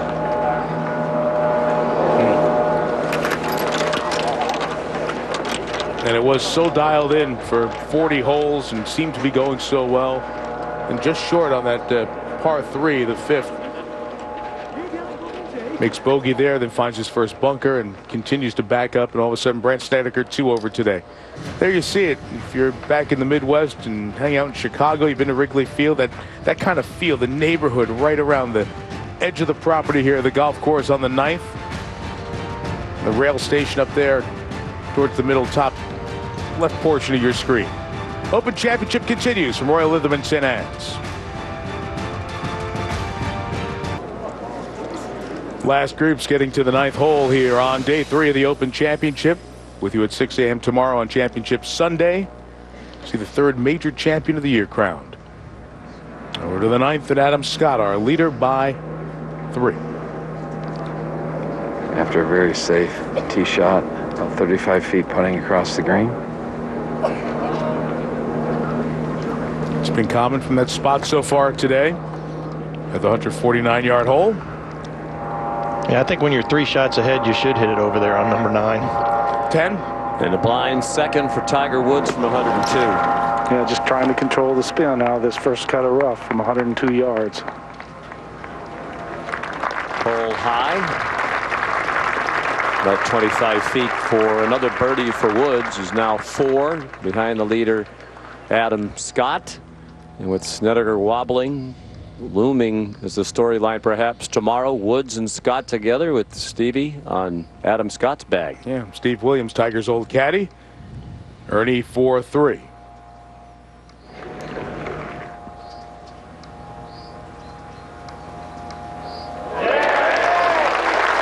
Beauty there. Such a nice pace, rhythm on his putting stroke. And he stays 2 under on the day, bogey free. Now at 9, neck line for Adam Scott, putting for par. Andy Snedeker put it in the bunker. He couldn't get it too close to the hole. And we'll show you what happened to Brandt as we watched Ernie Els make his par at 12. Yeah, Owen described these bunkers earlier as 205 holes in the ground here at Royal Lytham and St. Anne's, and some of them you just cannot play at the target. And the missed putts of Brandt Snedeker's dropped shots at 5, 6, 8, and 9 after going the first 40 holes without a bogey. He's trying to find a way to right the ship. He's now in a tie for second with Woods, who's a group ahead at 10. And stalking another birdie opportunity. And Sean, the green here at 10, we see a lot of these type greens over in America where they have a lot of tilt from back to front.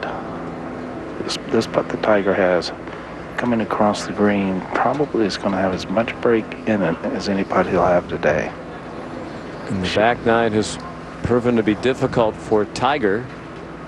And much more effective, as we saw in the graphic, on the front 9.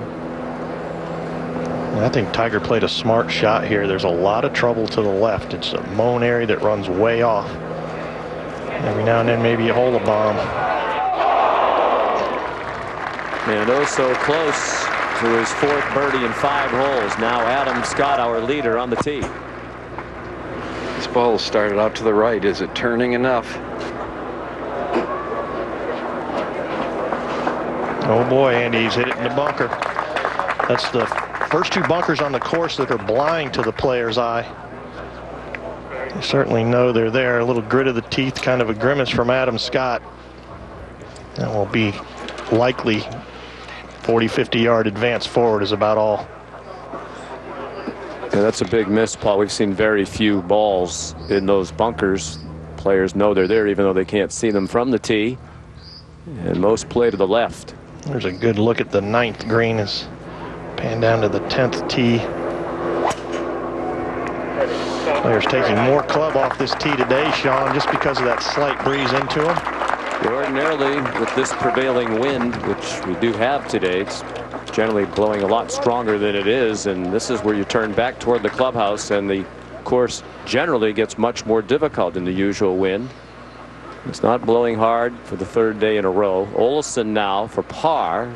That's a 2-putt from 30 feet from the front of the green.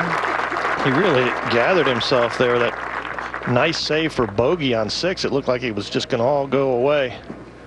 He's held himself together. At 12, Graham McDowell with his tee shot.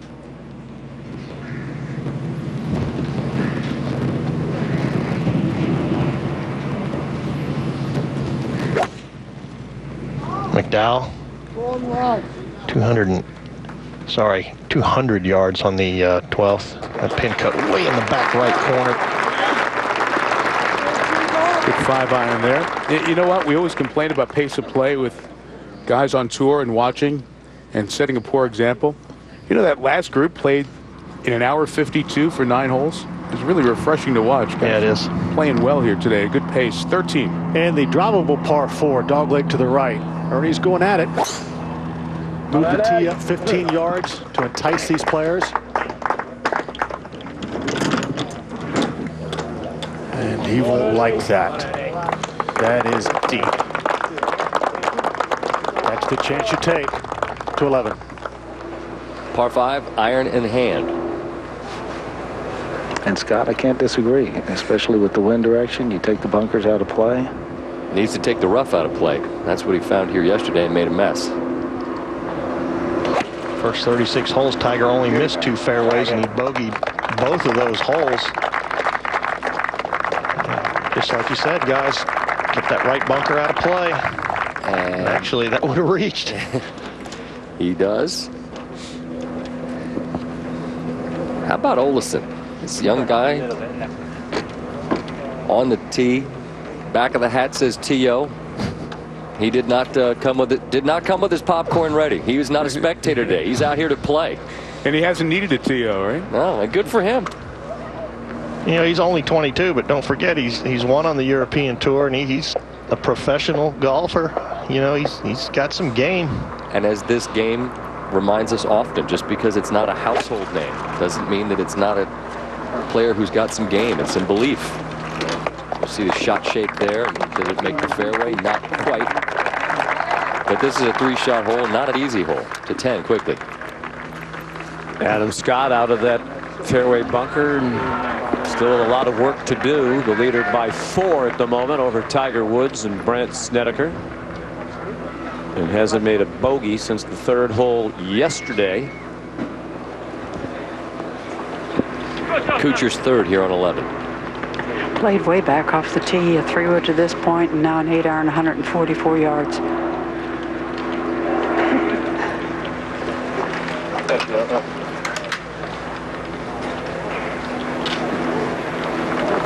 well done. Just looking at the scores, outside of Zach Johnson 66. If this is how this course will play with these flags hanging limp, if the wind howls tomorrow, throw up something in round 5, 6 under par, who knows what happens. To 10. And now Snedeker using driver, one of the few who has today at 10. Well positioned to get one close.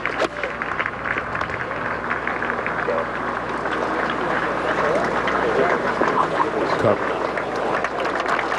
Nice shot, so perhaps chance for a 2-shot swing. Snedeker was 10 under to start the day. 7 under now and trailing by 4.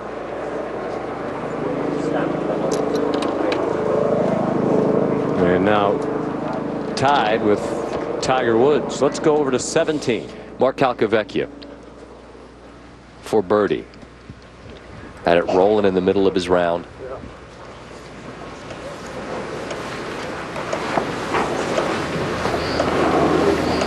Double on 12, hurt him. Bounced right back with birdies, dropped a shot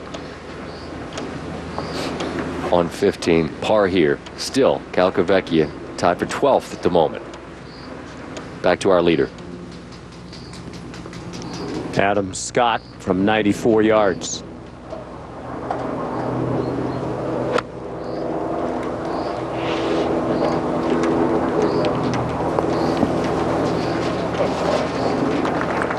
Well, not his best.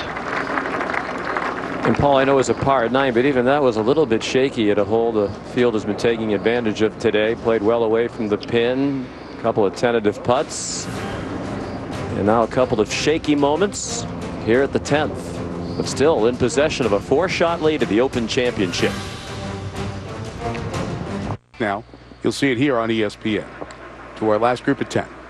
And a par putt for Adam Scott. The leader by 4. Tracking toward the center of the hole. How about it? That makes a guy wonder if maybe this is my week. And yes, it's getting late enough in the event now that you can start to wonder that. So the lead is still 4. Smiles for Scott and Stevie Williams. Adam credit Stevie Williams for his focus this week. Stevie told him on hole number 1 on Thursday, treat it like it's the 72nd hole. Adam said he tended not to be focused enough at the beginning of the major championships recently. He's had a laser-like focus all week, made only 3 bogeys in this Open Championship. L second at 13. Olin Brown, what kind of lie does he have? Curtis, I got to tell you, a foot to the left or a foot to the right, he would have been in the middle of the mumble tank, but he has got a great lie. The grass is growing with him. Yeah, he's rolling up on the green and very lucky there. That was a moment ago, and now live Ernie for birdie. 21 feet up the hill, a little bit left to right. This would be some birdie if this were to go in.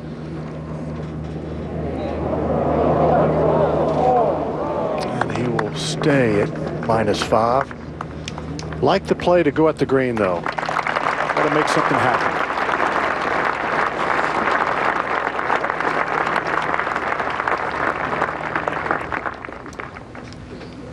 So with the wheels wobbling on our overnight leaders Snedeker and Tiger at 7 under, little separation. Perhaps it's Tiger getting into that final group, Billy. You know, just trying to take it on the right-hand side, Scott. And buried the club in the ground, didn't he? Ooh, caught that heavy. Well, as layups go, that's less than his best. It's his next shot that'll be more important. And he just kind of chipped himself out of some yards there. On the tee, driving leader this week. He's taking on these bunkers, Scott. He did it yesterday. Snedeker did make par on 10. Never off balance. Absolute confidence with that club. Tell you what, Adam Scott's sending a signal to the rest of the field right now. Come get me. You're going to have to come get me. Not sure how many have got the chops the way he's swinging. Tiger's 3rd. Well, total yardage. Still at 12 o'clock, it feels like right now. I'm throwing it up. Yellow flashing target gives you an idea of where Tiger is in relation to the bunkers and the direction of the breeze. But again, it's minimal. Total yardage, 163 yards. Loves the flagstick hanging on this right-hand side. Get in the hole! Oh, come on. Knock it down, Win. Come on. Knock it down.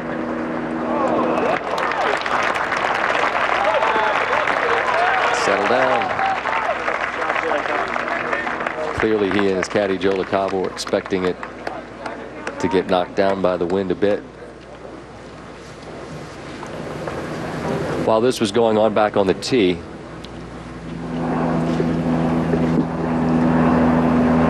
he's also taking the bunkers on. This is headed left. he had some massive misses to the left in round 2 on 2, on 6, but made par in both instances. We'll see what kind of lie he draws there. Up at 12, the 200-yard par 3, Matt Kuchar, even par for the day. Mike, there just isn't any wind that's a real factor at all. 5-iron here. Judy, how many years you've been coming here, and how many times have you said that? Not too many. Listen to how many times you've said that. You've been here a time or two. I have been here a time or two. I think the very first time, 1989. Judy, professional segue there. The winner of the '89 Open, Mark Calcavecchia, and you had no idea this was coming. Second at 18.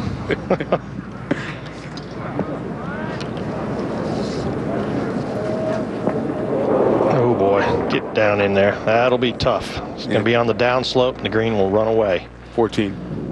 Ernie on the tee. Aiming down the left side, trying to hit a little slider here. Going left.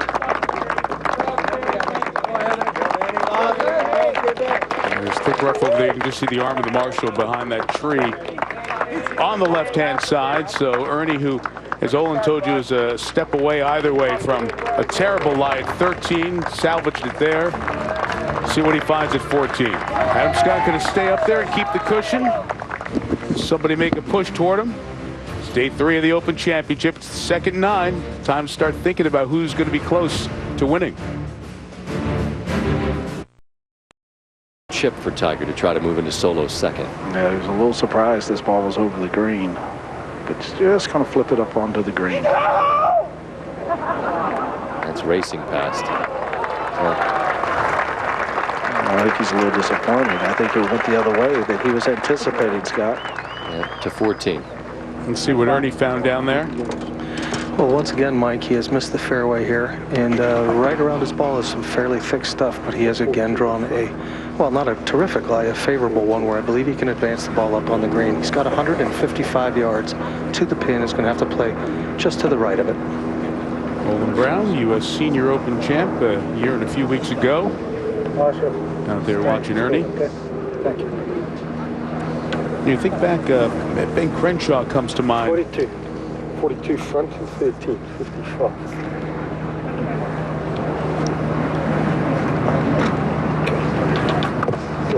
Ladies and gentlemen, we stand still, please. Those guys pick their club. Ben Crenshaw comes to mind, 84 to 95 with his Masters championships. You start thinking about players who had a decade in between winning major championships.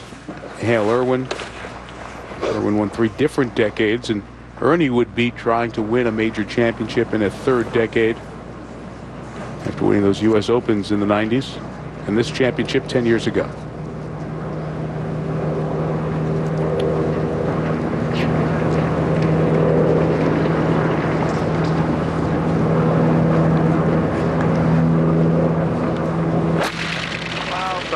This an 8-iron, Mike. Just missed that bunker there on the right. Yeah, and it's going to run through the green just over the right. Perfect. Up and down there to stay at 5 under. Tied with Zach Johnson and this man. There's Torbjorn Olsen. In this part of the world, next to the pizza shop and the drugstore, there's a bookmaker. I wonder what type of odds you would have gotten that he would be equal Tiger Woods. They currently are. That was a moment ago. Olsen 1 under, 6 under for the championship to our leader. That was 284 yards, starting right at it, and this is a bullet. This should get there. I'll tell you what, this Adam Scott in for par. My goodness, is putting on a clinic of ball striking and aggression. He's not a foot off line with anything. Well, if he was driving a car, he'd have his pedal slammed to the floor. You know, he may not be that familiar with this setting, Zinger, but his caddy certainly is familiar with being on the bag for a man who is stretching it out in a major. Up 4.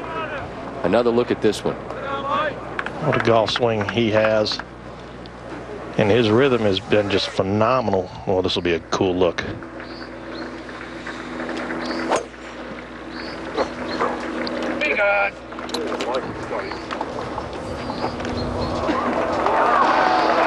None of those bunkers were ever even threatened. The flag was. Watch out if he makes that one. He had a 6-shot lead. Yep. This is so cool. He is perfectly parallel at the top, and then he just drives those legs as that lower body torques out of the way. Then the arms and hands carry the message. That is absolutely perfect. Oh, such balance. That's easy to watch. Snedeker's got the best view. He's hoping to answer. He needs to really control himself here. Just get it on the green. Start at the left center. That was from 206. Found the green, so he'll have a birdie putt. But there you see the putt Adam Scott has, our leader, to stretch his lead. You'd have to believe he would add at least 1. And the 2 guys sitting on 7 under in second are Snedeker and Woods, who's on 12-2. This par 3, 200 yards, right on the number, Mike. Now, just by going by the yardage, he's been hitting it in this round. This 6-iron should be just about the right distance. See, by his aim, he's aiming left, which of course here he should, because the hole's cut over in the right corner. Nobody's gotten it close here yet. In the hole! In the hole! Well, that may have a chance if it covers the bunker. And it did. Settle. Hey. Nope, it's gone. There's another one. He'll be more surprised. Well, he already knows. Hit right on the downslope of that bunker, Billy.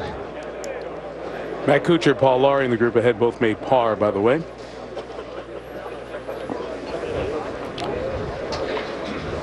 So Olesen and Woods head up there. Torbjorn, a very nice shot. He'll have another look at birdie. Just made one a moment ago. And McDowell for birdie at 13. Just coming off a shoulder right there, a little bit to his right.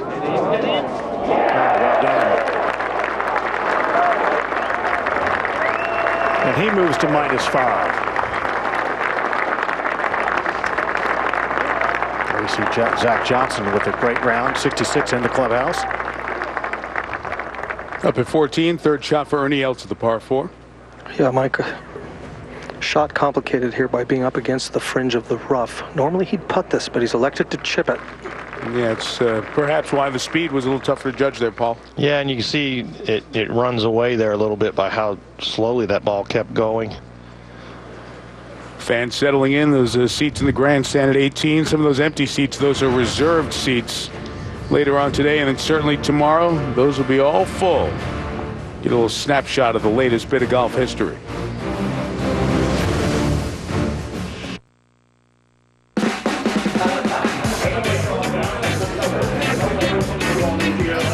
It's 5 o'clock somewhere. The Open Championship on ESPN. It's about 20-6 here. British summertime, as the late, great Jim McKay would say. Some of those orange-clad guys who came to see Ricky Fowler. I just saw them in shot to the right. Field's enjoying a summer's day with the temperature 63 right now. Adam Scott, a great shot at 11, looking to extend his lead in the championship over at the par 5. Just keep the foot on the pedal. Great opportunity. A little bit uphill at the end.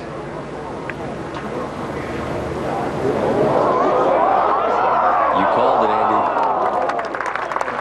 Just ran out of a bit of pace. Still a 2-putt birdie. And Adam Scott is to 12 under par. He's 5 clear of the field. You know what, Scott? That's tee shot that Tiger just hit will be the last one he hits, I think, where he keeps that kind of conservative mentality. I think it's time for Tiger to step it up and not let Adam Scott get too far out in front. To 14. We saw Ernie Els's drive missed to the left, trying to save par.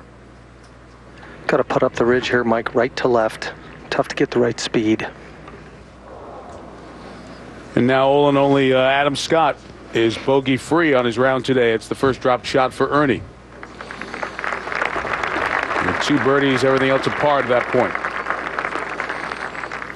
At 12, Tiger from beyond the green. Second shot, Bill. Well, a little soft in this area right here. Just trying to flip it up onto the green, Mike.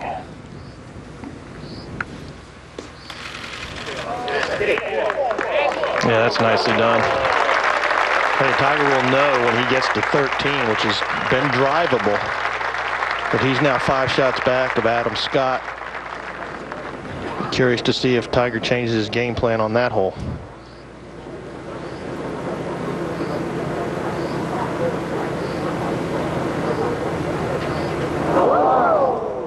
It's not going his way today.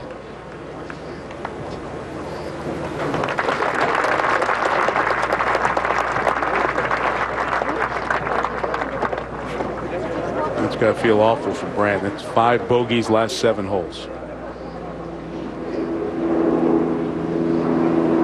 Really, you think with 24 holes left in the championship, you'd abandon the game plan? No, I'm not saying abandon it. I'm saying that it's obvious Adam Scott's clicking on all cylinders. So I'm just wondering if he fluctuates. He's been so conservative. 13 may not be the hole to do it. So he's got to get this one first. Yeah, well done.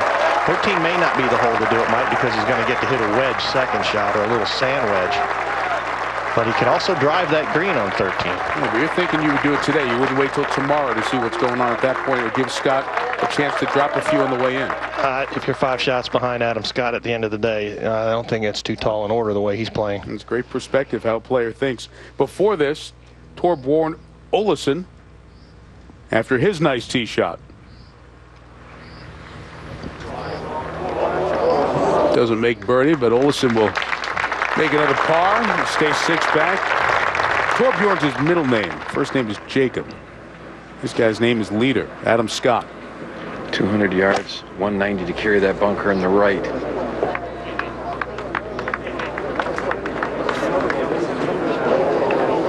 A very conservative, smart line.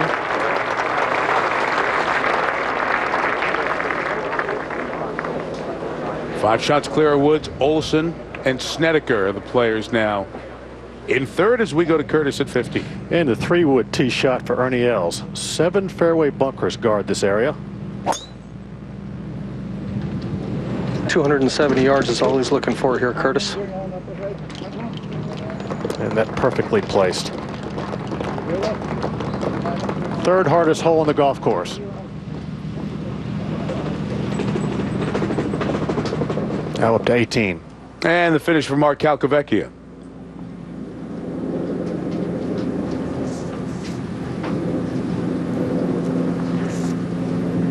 All right, 3 pars on the way in, and 68-69, 2 under par rounds in a row. 52-year-old Mark Calcavecchia won on the Champions Tour this week, or this year, I should say, in Montreal. His wife Brenda with a kiss for him there on the green. At 14, Graham McDowell second.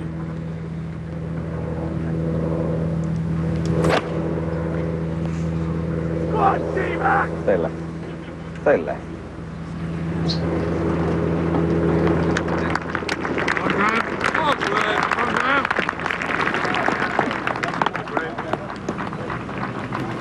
It's the second of this stretch, 6 consecutive par 4s to close. And you can see the second at 15 for Ernie Els. A good look at this flagstick. Back right. 171 to the front, Curtis, and 24. This is a 6-iron. Hang on.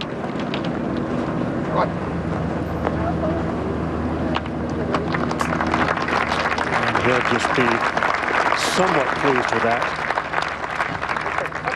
Back 1 to 14. And we'll come up live to the green for Graham McDowell. You know, Paul, we were talking about right after the U.S. Open and watching Graham McDowell, even though he didn't win, Webb Simpson won. And again, those of you who might need to be reminded, Webb is not here at the Open Championship. He's back at home. As he and his wife are expecting their first child, hopefully next week or so. But Graham didn't win, but his body language, his posture, the way he carries himself around here is really, I don't know, it gives you a good vibe if you're watching. Hey, I've always liked Graham McDowell, and you define why. He just exudes a positive attitude, a confident gait, shoulders back, great attitude all the time. Well, you make back-to-back birdies, you're walking around feeling pretty good. Well, he does it even when it's not going well. He'll grimace once in a while, but that's a confident walk. 6 under, 6 back. And now Olesen on this short dog leg right par 4. Sir, put the iPhone down, please. Yeah, ball. Put it down. Just avoid the 5 bunkers on the right and keep it short of the 1 on the left. Perfectly placed. Actually, a little bit longer than we've seen. 13 holes, 355 yards, Curtis. But they've moved it up today, only 340. Okay. To entice some of these players to go, and we saw Ernie Els earlier go at the green. Tiger clearly going to lay up here and try to make birdie with a wedge. Well, that's a smart play. Probably is. I agree with that. You know, just waiting for the 14th green to clear. And actually just going with a 5-iron, guys. With these tee markers moved up. Boy, hardly any wind right now. A lot of bad things can happen here on 13 if you go for it. But he's well aware of where he stands now in relation to Adam Scott. Leaderboards everywhere here. I think you're going to see the time when Tiger thinks it's time to make something happen, when he takes the iron, puts the iron in the bag, and takes that big stick out of the bag. Yep. Well, you think about it coming in, 14, 15 could be where he chooses to do that. Those are holes that he's hit iron off the tee the last couple days to take the bunkers out of play. So we'll look for that. Adam Scott from about 45 feet. Ball will break from his left to right because of a little ridge coming off of this back bunker.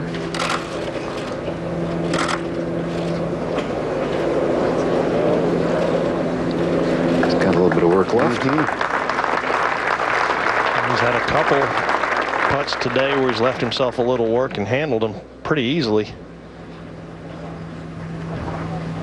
15. And now Ernie for birdie from across the green. Curtis, he's got 33 or so feet, a little bit uphill right to left, and then it crests about 8 feet short of the hole, goes down the hill slightly and straightens out.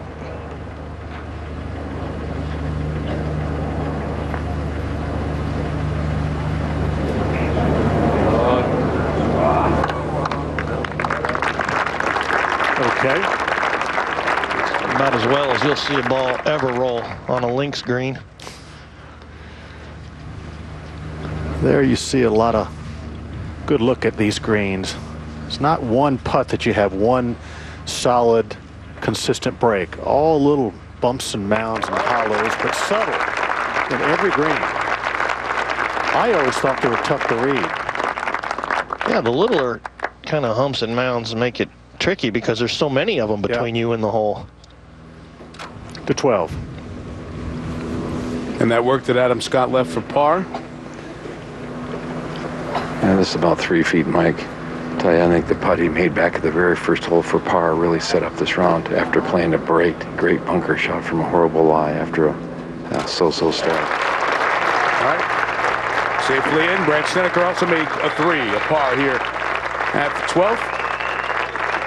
Hey, very rarely you talk about looking forward to who's going to be in the last group and what the matchup is going to be on Sunday at a major, and people are talking about the caddy.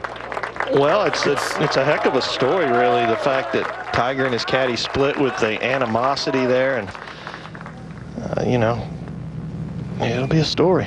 15 tee. And McDowell with a 3 medal. They're allowed to do that because virtually no wind. When the prevailing wind comes, it comes in their face out of the right here and makes it such a tough hole. It played the toughest hole in 2001, but this week, not so bad. But still, look at that. When he lays up off the tee, still has well over 200 into this green. Now back over at 13, Tiger Woods second. Looking right at 120 yards, 119 yards, but hole just past the spine of a ridge. It comes off that left-hand side. Tiger struggled hitting these wedges pin high the last year or so. But when he does, they're usually dead on line. That's got plenty of spin on it. Oh, it's short again, and he's been long and short on so many wedges. That's a poor shot, and it just looks like to me he's so steep. Look how deep and big that divot was. The shallower you are, the more you control the trajectory and the spin. Well, what happens, Curtis, you're dead on. The heel digs and the toe cuts, and the shallower you are, the more the toe will cut. Jimmy Ballard used to say that all the time, and that is so true. Go ahead, Curtis. Well, he's working on keeping the club head outside the hands throughout the whole swing. And when that happens, sometimes you get a little steep. Everything looks nice there. He moves down and through. But watch how steep he is. Look how big that divot is. The best wedge players ever were ones who barely took a divot. Yeah, that's right. And if you wear out the wedges on the toe side of center, you'd be pretty happy. At the second for Olesen. Really, on all short irons, Curtis, if your little wear mark is slightly toe side of center, I think it's better because again the toe cuts and the heel digs. It was clear that the heel dug there on Tiger. Just a little too steep. Whatever the case, not Not a good birdie opportunity for Tiger because this is the second easiest hole in the golf course. But let's take a look at Torbjorn Olsen's swing. Boy, very nice, very controlled, very compact, tight. Down and through, and look, not near as steep or as big a divot as Tiger Woods. Well, you can really see the difference. The divot tells the story. Boy, on balance just beautifully.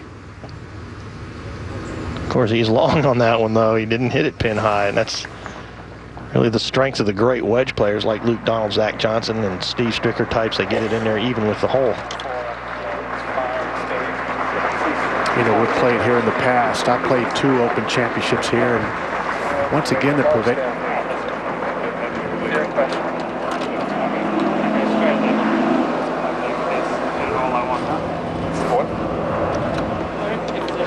Where was it? No, here. Absolutely zero. We've talked so much about the prevailing wind, but when it comes off your right shoulder downhill about 20 or 25 miles an hour, it's even hard to hit this fairway with a hard fairway run out. But playing so much easier. This just an iron to keep it short of the bunker on the left.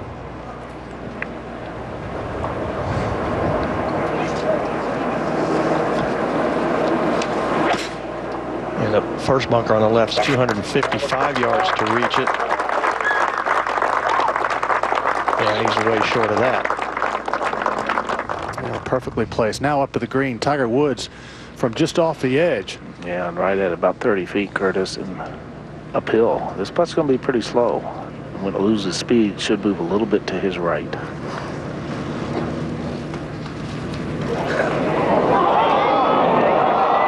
Good call, Billy. Just lost a little speed and eased off to the right. But a disappointing par for Tiger. Well, you guys talk about the steep entry into the ball. Actually, watching him warm up, it never happened. Now let's go up to the other short par 4 on this backside 16. Yeah, most players laying up with an iron, but not Ernie Els going for it for the 3rd day in a row. About 311 to the front, Sean, and he's hit it on exactly the right line. Of course, he can't see anything. Yeah, you're right, Olin. Knocked it on the green in round 1. Will this one stay on the green? You can see the group ahead, Stephen Alker and Luke Donald. Oh, still no. on the green. Oh. And as you can also see, there's still considerable water in the bunkers left of this 16th green. And, you know, people are asking the question on Twitter and, you know, in the press room and all that, why doesn't the R&A get the water out of the bunkers? Well, they're getting the water out of the bunkers, folks. That water's coming, you know, an hour later, the water comes back up. There's been so much rain, the seepage is coming up back into the bunkers. And now at 13, Olsen's birdie putt. Oh, I cannot believe it didn't move left. And he'll stay at 1 under for the day. -6 for the championship.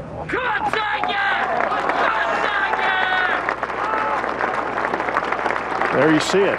He's done well, hasn't he, Curtis? My goodness, he looks very much in control. Maybe he wanted Tiger Woods.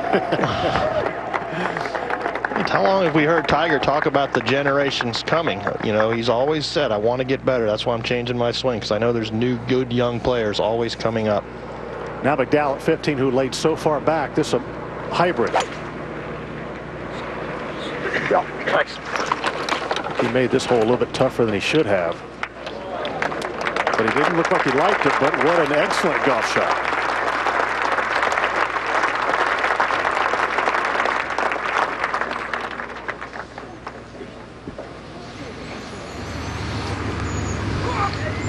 So there you see the lead is 5. McDowell and Olesen, along with Brandt Snedeker. Half dozen back. Zach Johnson, low round of the day, 66.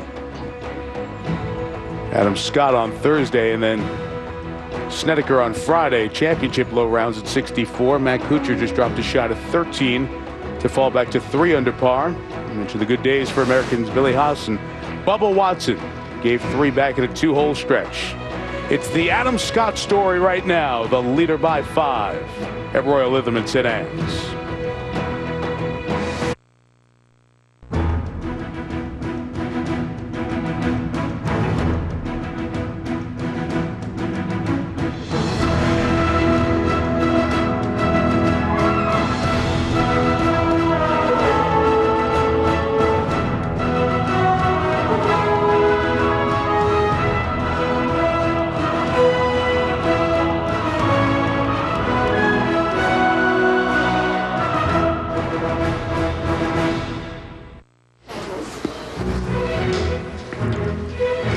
Wind has not blown much at all the first 3 days relative to what it did in the practice rounds Sunday through Wednesday.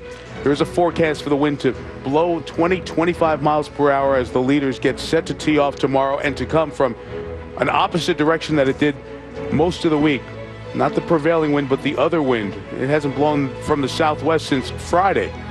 Only a couple of guys were here practicing in that weather. Jason Duffner and Adam Scott, our leader. So if the wind does go in the other direction, Adam knows how to handle it. 16. Yeah, we're live at 16. Ernie Els decided to leave the ball where it is and play it. Yeah, Sean, his ball is dry. His feet will be wet. He's a little bit on the downslope, but he does have some room to work with. Ooh. Well, for those that want to know, if the ball's in the water, you can take relief, but keep it in the bunker. If you decide to drop it out of the bunker, it's a penalty shot. Paul, yesterday, Graham McDowell after the round said he thought those should have been ground under repair. Yeah, he was a little upset about it. Well, they are hazards. Now the second for Scott at 13. From 131. Really, really dangerous hole location right on top of a little knob.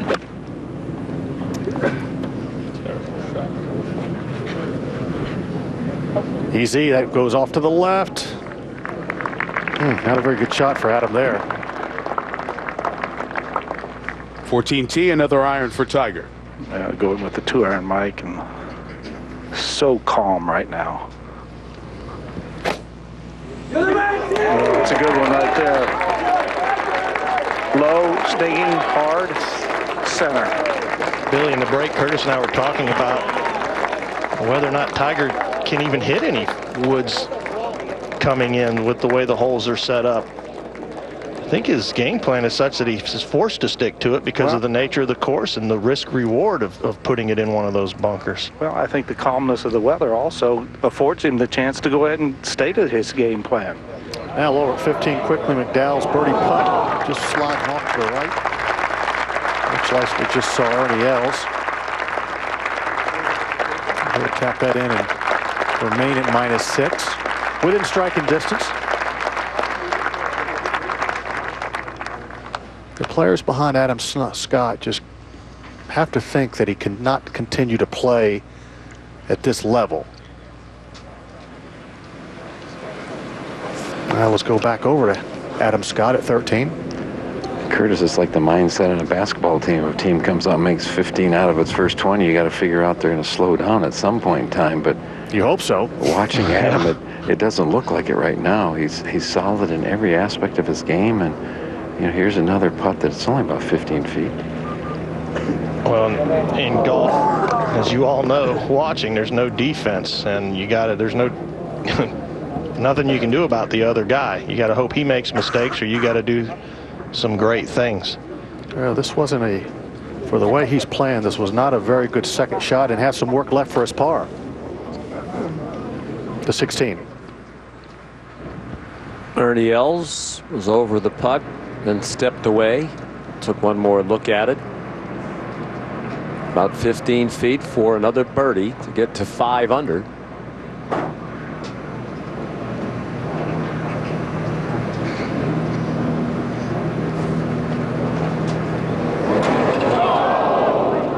It's another one of those close but no cigar awards. He has run it over a blue billion edges. Olesen in a bunker off the tee at 14, second shot. Oh boy. Oh no. Oh, into a footprint. Nope, missed a footprint. Really no excuse for that. He could have gone out sideways and gotten out 100% of the time. Just tried to advance it maybe just a little too far. Yeah, that wasn't really that close. Lacked about half a foot. There's layers of sod that form those revetted faces. He claims his second, so here's his third.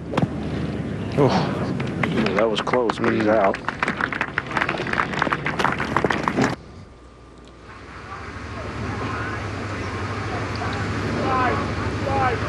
So Olesen looking like he's going to drop a shot back here at 13 with Scott. for par. Well, we were just talking about it. You know, you have to think that how many times, Paul, do you see a guy really run away from the field? Not very often. Yeah, you're right. And it's that mentality, too, when you get 4 or 5 up. Do you keep the pedal on the floor or do you let up? It's for bogey. I think it plays tricks with your mind. Well, especially that hole to make a bogey. It's probably the easiest hole in the golf course so Second far. easiest hole this week. There you go. Well, he will slip back to -11, and now all of a sudden, only a 4-shot lead. Over this man, Tiger second at 14. Well, 9-iron, 163 yards, and this is where I think he has to take advantage. Going with these irons right here, 9s, 8s, wedges. Well, there's a measure of discipline and intelligence when it comes to a game plan and the ability to stick with it. You know, the discipline that he's shown, it's been pretty good thus far. Ernie Els, 2-putt par, still 4 under, disappointed as he walks away. Still alone in 7th position at the moment to 14. And in this last group, Brandt Snedeker waiting back there on the tee. Quiet, folks, please. Thank you. He's made back-to-back pars trying to right the ship. It's been a very tough day, man. We started the day with a lead 4 over par. Now, he's only one shot behind Tiger. We just saw Tiger lay up off the tee here. Snedeker going with driver. He worked on the range trying to hit some cuts before the round. His bad shot is to the left. Bunker out there on the left side of the fairway you want to aim at and try to cut it, but it looks like he's hooked that. Yep. Looked over where Ernie Els was a moment ago. You have the advantage of having major champs here, and Curtis and Andy on the ground with this group, and Paul. You've been around the top of leaderboards in the major championships you've won. Is this about the time that you start to feel a little bit different compared to other tournaments that you've won, Paul? Definitely. I think the putt he made on a little earlier, the long par putt he made, is when he started to think maybe something magical's happening for me here. So he's been feeling it for a while, I believe. He's challenging the bunkers with his club selection.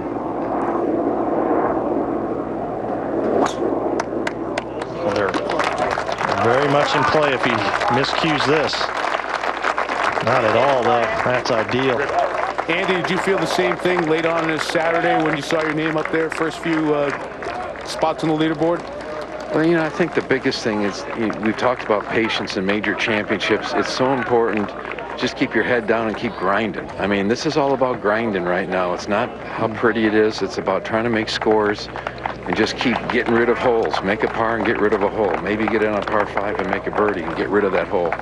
It's just, you know, keeping your head down and just working. You can't be worrying about anything that's going to happen in the future. And more than the Tiger Scott sideshow with Steve Williams in the middle of it, that might be the bigger impact of Steve Williams tomorrow if there's a final group for Adam Scott for the first time on a Sunday in a major championship. A guy who'd been through it so many times with Woods. No doubt. And that'll be a big story if that happens tomorrow, but it won't be the story. The story will still be the golf.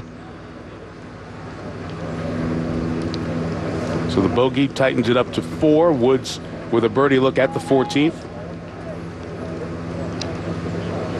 But Andy's right. You don't want to project too far into the future. You want to just be able to just stay right in the moment.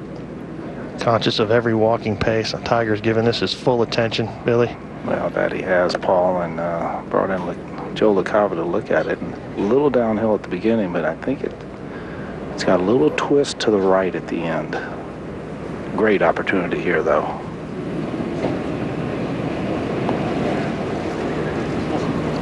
Didn't hit it. Did that quite a bit the first day. He left a lot of putts, just kind of lagged up there even with the hole. It continues to be a back 9 where Woods has struggled to make birdies. Just 2, and one of them the hole-out bunker shot at 18 yesterday. Within 4. Number 1 in the world here, Mike, on 17, Luke Donald. The hopes of the nation on the shoulders of the number 1 player in the world for birdie to get back into red figures. it would take a monumental shift in just about everything for that to happen, but nonetheless a birdie here and a smile of roars of his name as he heads to the 18th. Just the second birdie of the day. We saw the problems with Olesen here for bogey. I think it's right on the corner, Mike. And just a little movement to the right.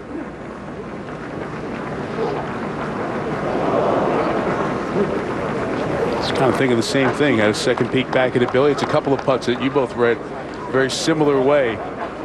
Olesen a little flummoxed by it. Young man who was a very good athlete, came to golf just about 14 years ago. Loved soccer growing up. Played a lot of that in Denmark. 60. Moving up the leaderboard, Graham McDowell in third position, only one behind Tiger Woods, and playing the easiest hole on the course, the 16th. And a beautiful shot. So a great place to leave it. An uphill birdie putt from about 13 feet.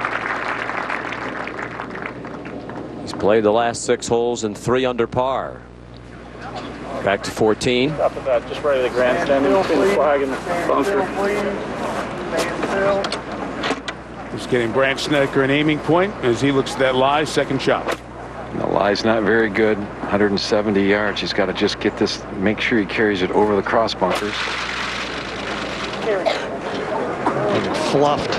Oh, he's okay. That ball hit somebody and kicked out into the fairway. Great break then. Multiple spectators hit earlier in the week. Rory McIlroy on Thursday hit a young man who happened to be staying in a tent right here near the property, going back and forth to the golf. And once McIlroy found out, got his agent back out to find a hotel room for the kid. And he's staying in a hotel, not a tent, for the rest of the Open Championship. So easy to pull it and hit a Marshall. Yeah, on the other side of the crosswalk there. Just over by the leg and then caromed over. He'll have a delicate little pitch from there. All right, Andy, what about Adam Scott?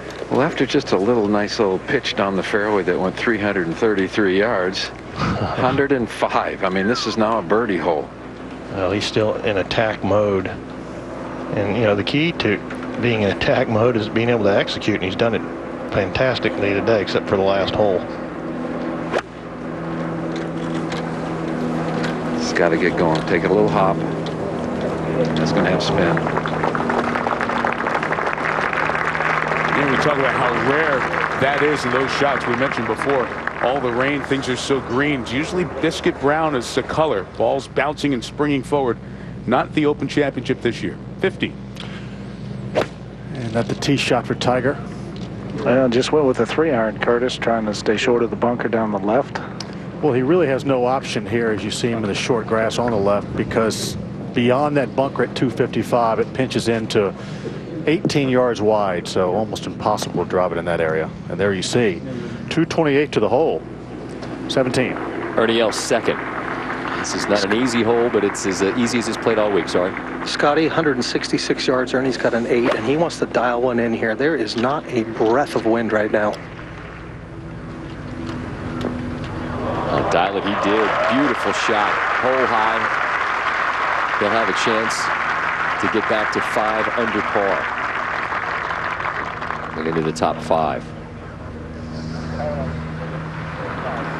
And now it's 16. Graham McDowell for birdie to get to 7 under. 4 behind Scott and tied with Tiger Woods for second.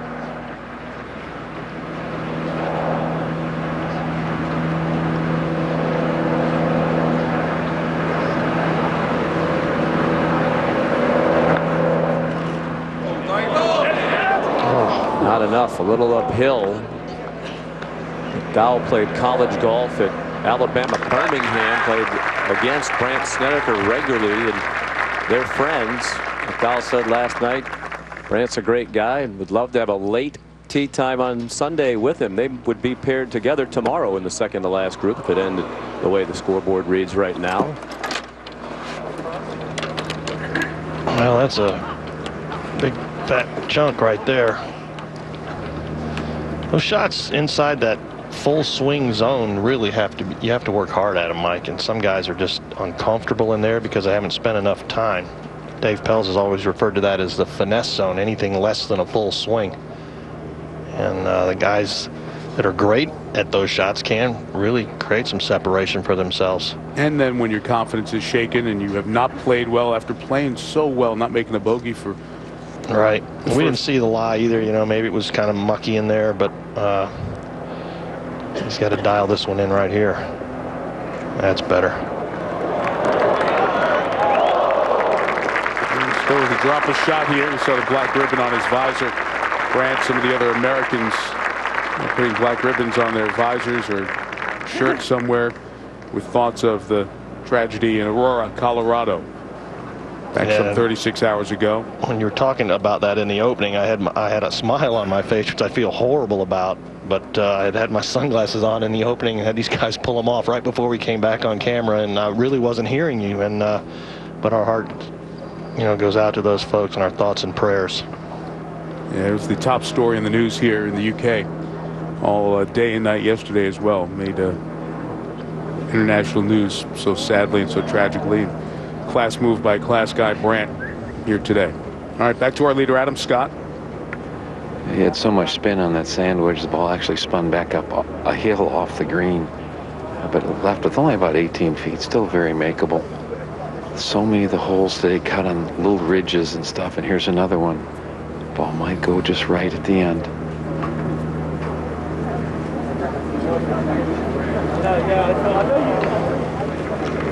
Well, that's okay. Just like Andy North said, you just keep putting holes in the books, pars in the books, and 14 is one of the tougher holes. All right, taken care of. 4 more par 4s to go for Adam Scott, leading by 4. Keep talking about Tiger Woods in second place. There's really only one hole where Woods can really get aggressive, and that would be 16. Now we see him here on the just off the fairway on the 15th. Well, pretty clean lie going with a 4-iron. That's pulled just a little bit. It also looked a little chunky as well. Had just a touch of an uphill lie there, Curtis, and looked like he was trying to just kind of flight it down a little bit. Snedeker taps in back there, Bill, and you see the bogey train that he's been on since the misstep, just a little bit short of the tee shot at the 5th, and hasn't been right since. Ernie Els with a good look at birdie. He'll slide just slightly to his right. He's had a couple opportunities here, Scott, in the last 4 or 5 holes. Boy, he'd love to make this. And he does. And finally, you see Ricky Roberts' caddy give him a little fist pump back. He finally has one hit the edge there, Scott, and go in. And a big smile on the big man's face. Those two have shared some memorable walks together as Ernie creeps closer. But it's Adam Scott who controls this golf tournament for the moment on Saturday. Moving day in the Open Championship.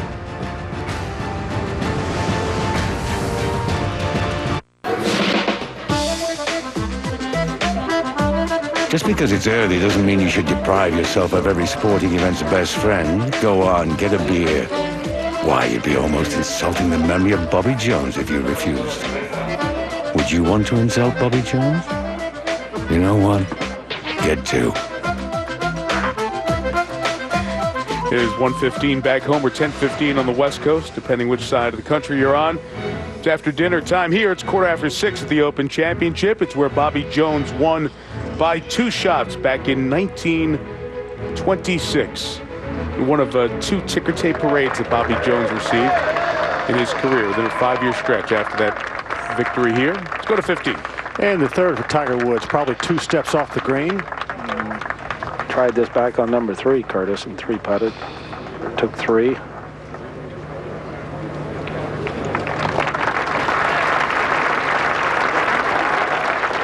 We had plenty of work left. Now back at the tee, our leader. Very aggressive. Taking on that bunker on the left, Curtis. Yeah, he's looking anxiously. That'll be just fine. He has driven it just beautifully. And look how much closer he is to the hole, 193, than most of the other players, well over 200. Now up the green. Torbjorn Olesen. Right at about 25 feet coming across the green. Should move a little to the right at the end. Well, Billy, we haven't seen anybody miss that putt left.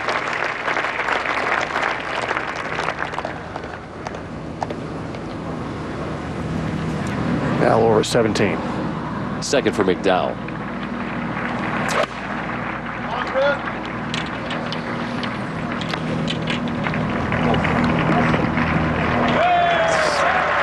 Center, hole high, right about the spot where Ernie Els holed the putt for a birdie.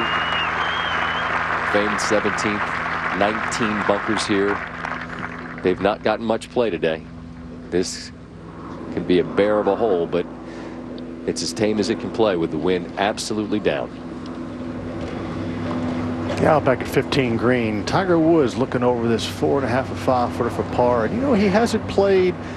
Really hasn't played that poorly today. He hasn't been as sharp as the last 2 days, but after bogeying the first and third hole, he's made 3 birdies, all pars on the back. Yeah, I thought he's been relatively calm. In fact, I was talking to Joe LaCava on the par 3 ninth hole. I said, how big was that putt you made on 6? He says it was a huge momentum change for us. Not that we were down, but it kind of turned everything around. And well, I think this is also a huge putt. Agreed. Keep some momentum going.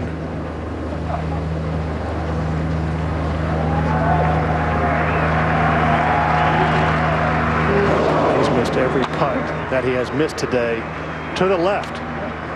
That's the 3rd putt from about 5 feet. And he will drop back to +6, tied Graham McDowell for 2nd. And disappointing. Disappointing. And for those interested, Curtis, that would take him out of the final group. If Graham McDowell posts 6, they both finish 6 ahead of him. Up to 18. Bernie Els on the tee, sitting on 5 under par. 285 yards to carry all the bunkers. He's got driver out. He's going to give this a whirl. Headed towards that last bunker there on the left.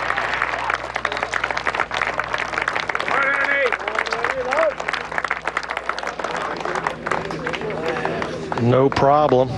And a short second in after that. It is crushed past that last bunker on the left. And a moment ago up on 18 green, Luke Donald. So around a 71 for Luke here with a couple. Yeah, he missed an opportunity to score today, and it's going to be another disappointing. There you go. No, another disappointing lost opportunity for Luke Donald. It's better, though. He played better at the start of this major championship. Even par 70 first day, 68 yesterday. He's not bashful about wanting to win one, and of course the press is all over Luke Donald and Lee Westwood. His best players not to win a major, and they feel it. It's hard enough to live up to your own expectation, but trying to live up to somebody else's, better off ignoring that and just kind of continuing to do what you do. Luke's still young. Talked with Nick Faldo a couple months ago back in the States about an approach that could help him to prepare better for majors. 15 again.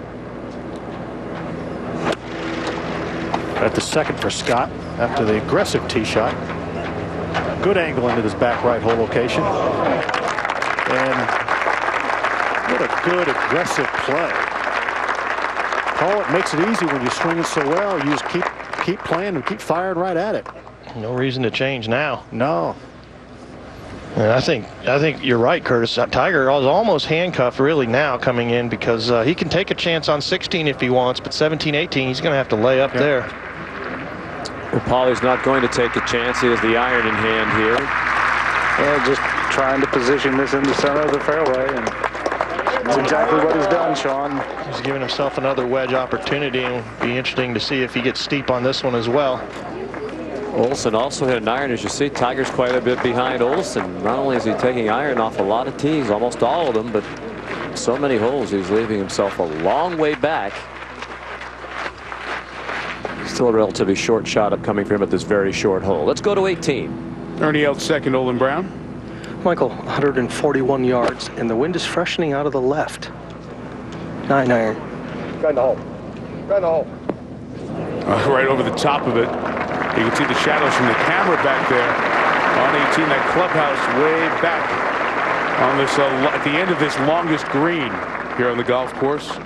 Gary Player had to hit a shot left-handed when he won his championship here. He's up against the clubhouse. Final round of the Open Championship comes your way on ESPN. ESPN3 if you're online, watch ESPN app. You want to take your tablet with you, the family over the weekend. Sunday 6 a.m. for our live coverage to begin. 17. Graham McDowell on the exact same line as his playing competitor Jason Duffner, whose putt sat just on the lip, agonizingly so, and he gets to 7. And so the way things stand at the moment, McDowell, if he can post 7, figures to be in the final game. Another look at this.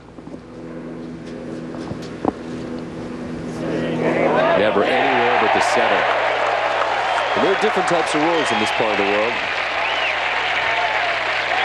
It's the full-bellied cheer that those that are from England, Ulstermen, etc., hear echoing around the golf course. McDowell tied for second at the U.S. Open, and he's second at the moment here, 4 behind Adam Scott. Round of the day, 66 from Zach Johnson to the last. And Ernie Els for birdie. Just behind the hole, has to put up over a ridge right to left, and it's downhill and slick after that. Wow. Boy, he has just gotten lip service all day long. He really has. I feel pretty good about the ball striking, Olin, right? I mean, I know there's a couple left, which we see with Ernie from time to time, but he's hitting it well. You know, it sounds silly to say it, but he hits it like that most days. I mean, he expects to play well, and he just needs to make a few putts. He's seeing the line clearly. He's come close on every one that's missed. Man who's been second and third last 2 Open Championships played here, currently tied for 4th. 16. And Tiger Woods right in the center of the fairway. Well, 158 yards to the hole. The wind has died. This is a 9-iron for Tiger.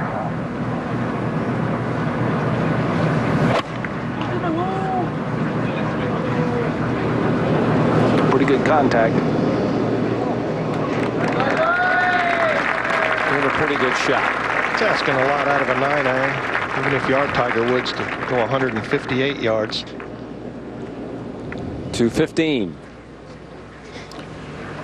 And the birdie putt for Adam Scott to get to -12 and increase his lead to 5.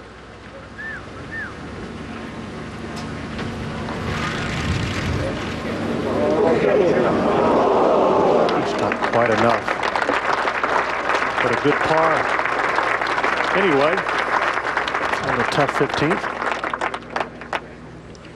Boy, he's played so beautifully. It's hard to believe he hasn't won yet this year. His last win was last year in the World Golf Championship in Akron, Ohio. He's played decent in spots this year, Curtis. He's 8 Sunday final rounds this year. He's only had 1 round over par. Sitting on a lead of 4. Woods alone in third. These guys a long way back.